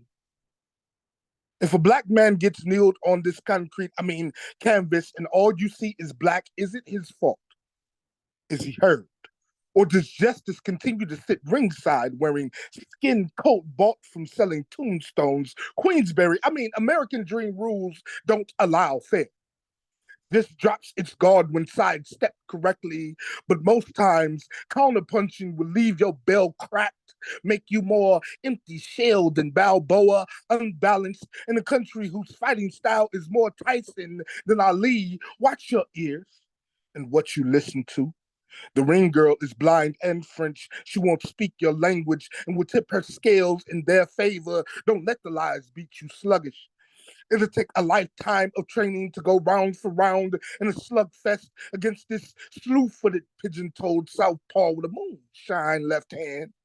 Most mornings, you'll need smelling salts to wake up from the fight before. We'll have to hire a cut man to stuff prayers where allegiance leaves avulsions, putting a cold stop on the black-eyed cheap shooting imposes on our culture. No one told us the First Amendment ain't for us. Using it might get you canceled. KO'd, hands taped, and steel bracelets. No wonder why every black child is born with black trunks, gotta out everlast left cross combos out the womb. Wonder if Jack Johnson knew we would still be sparring. Monkey references might be why he dated all those white women so he could yell "Eyes the pappy" at the weigh-in, his form of a low blow, some get back for his invention being reduced to primates. Funny how this International Bigotry Federation makes us use 12 ounce while they stay bare knuckle. Just look at all these sugar rays robbed of their sun, their light choked until becoming streaming fruit, viral reels, fox in a bean, rabbit punched out of their weight class, head butted into eminent domain. Rather us be lightweight, feather in the ass, punch drunk, slipping Mickeys into our boxing shoes in the locker room, making it harder to unify belts, easier to push us up against the ropes, outlawed the rope-a-dope, now call it resisting, sickening, hopping by Roy's a chance to speed bag our bodies, sending spirits aerial at our trauma's expense, only to Martiano themselves a furied blue hero. You see, this is America. When they say pat to the anthem with heart beating like a riot, you better patriot against your rights. Place your hand over your heart even if it's broken. And they may let you weather the storm through these undefeated hurricanes, but you get your footwork together. Ain't no compromise when they show how our 3/5 is only fit for heavy bags and jump ropes, how adding the 13th round makes us more slave than champion. Where is revolution? You bet not throw in the towel. I know it won't be televised, but I'm here for the main event. Peace. Wow, everybody, give some love to Black Noise. That was amazing. Welcome home, Black Noise. That was Wow. Wow. Yeah. Fucking wow. Amazing. Amazing, dude. You have found a absolutely home, dude. amazing. You have found a home. Thank you. Yeah. Yes. Please come Woo. back. Happy to be here. And Y'all are dope as fuck. We're so glad that you stuck around for that. That was awesome. Thank Thank you you so for much. the places that you went with your work. And you touched on shit people will not even touch here. Yeah. Thank you. And I saw CP listening to every word. He rarely gets to hear that passion he gives to everyone come out of someone else. And see, he's not competing. It's another beautiful voice. He lets it in. Look at him right now. We're in this together. There's no fucking division. And Gustav, what you've done here, everyone should go to their website thing with their YouTube channel where this video is going to end up. You realize what we watched and heard tonight? And if ever you can watch the video, stop it at the place where your performance starts, and then click share, right? You got to subscribe to this motherfucking channel. Do that. Oh, yeah, promote him. Indeed. And when you click on share, it'll say, do you want to start here? And you click that little box, and you put it on your Facebook page. And when people go there, they'll press it. And this video will start with you. And if they want to keep listening, they can. And if everyone did that, that's the only thing YouTube pays attention to. Nothing goes viral unless there's subscribes, unless there's likes. And I hate this shit, and unless there's comments and replies. Unless that happens, nothing goes viral. Nothing. And thank you very much to KataLyst for doing the edit. Is required to get it put up on the Chaos Magick page. It's Chaos Magick 801 on YouTube. Thank you very much. Like and subscribe, guys. We are so delighted to have come to the end of another Chaos Magick. I am starving. I can't wait to get up and eat. Really, I screwed up and forgot to eat. So I love you all, beloved poets. This was another great Chaos Magick, and it was magic because of you all.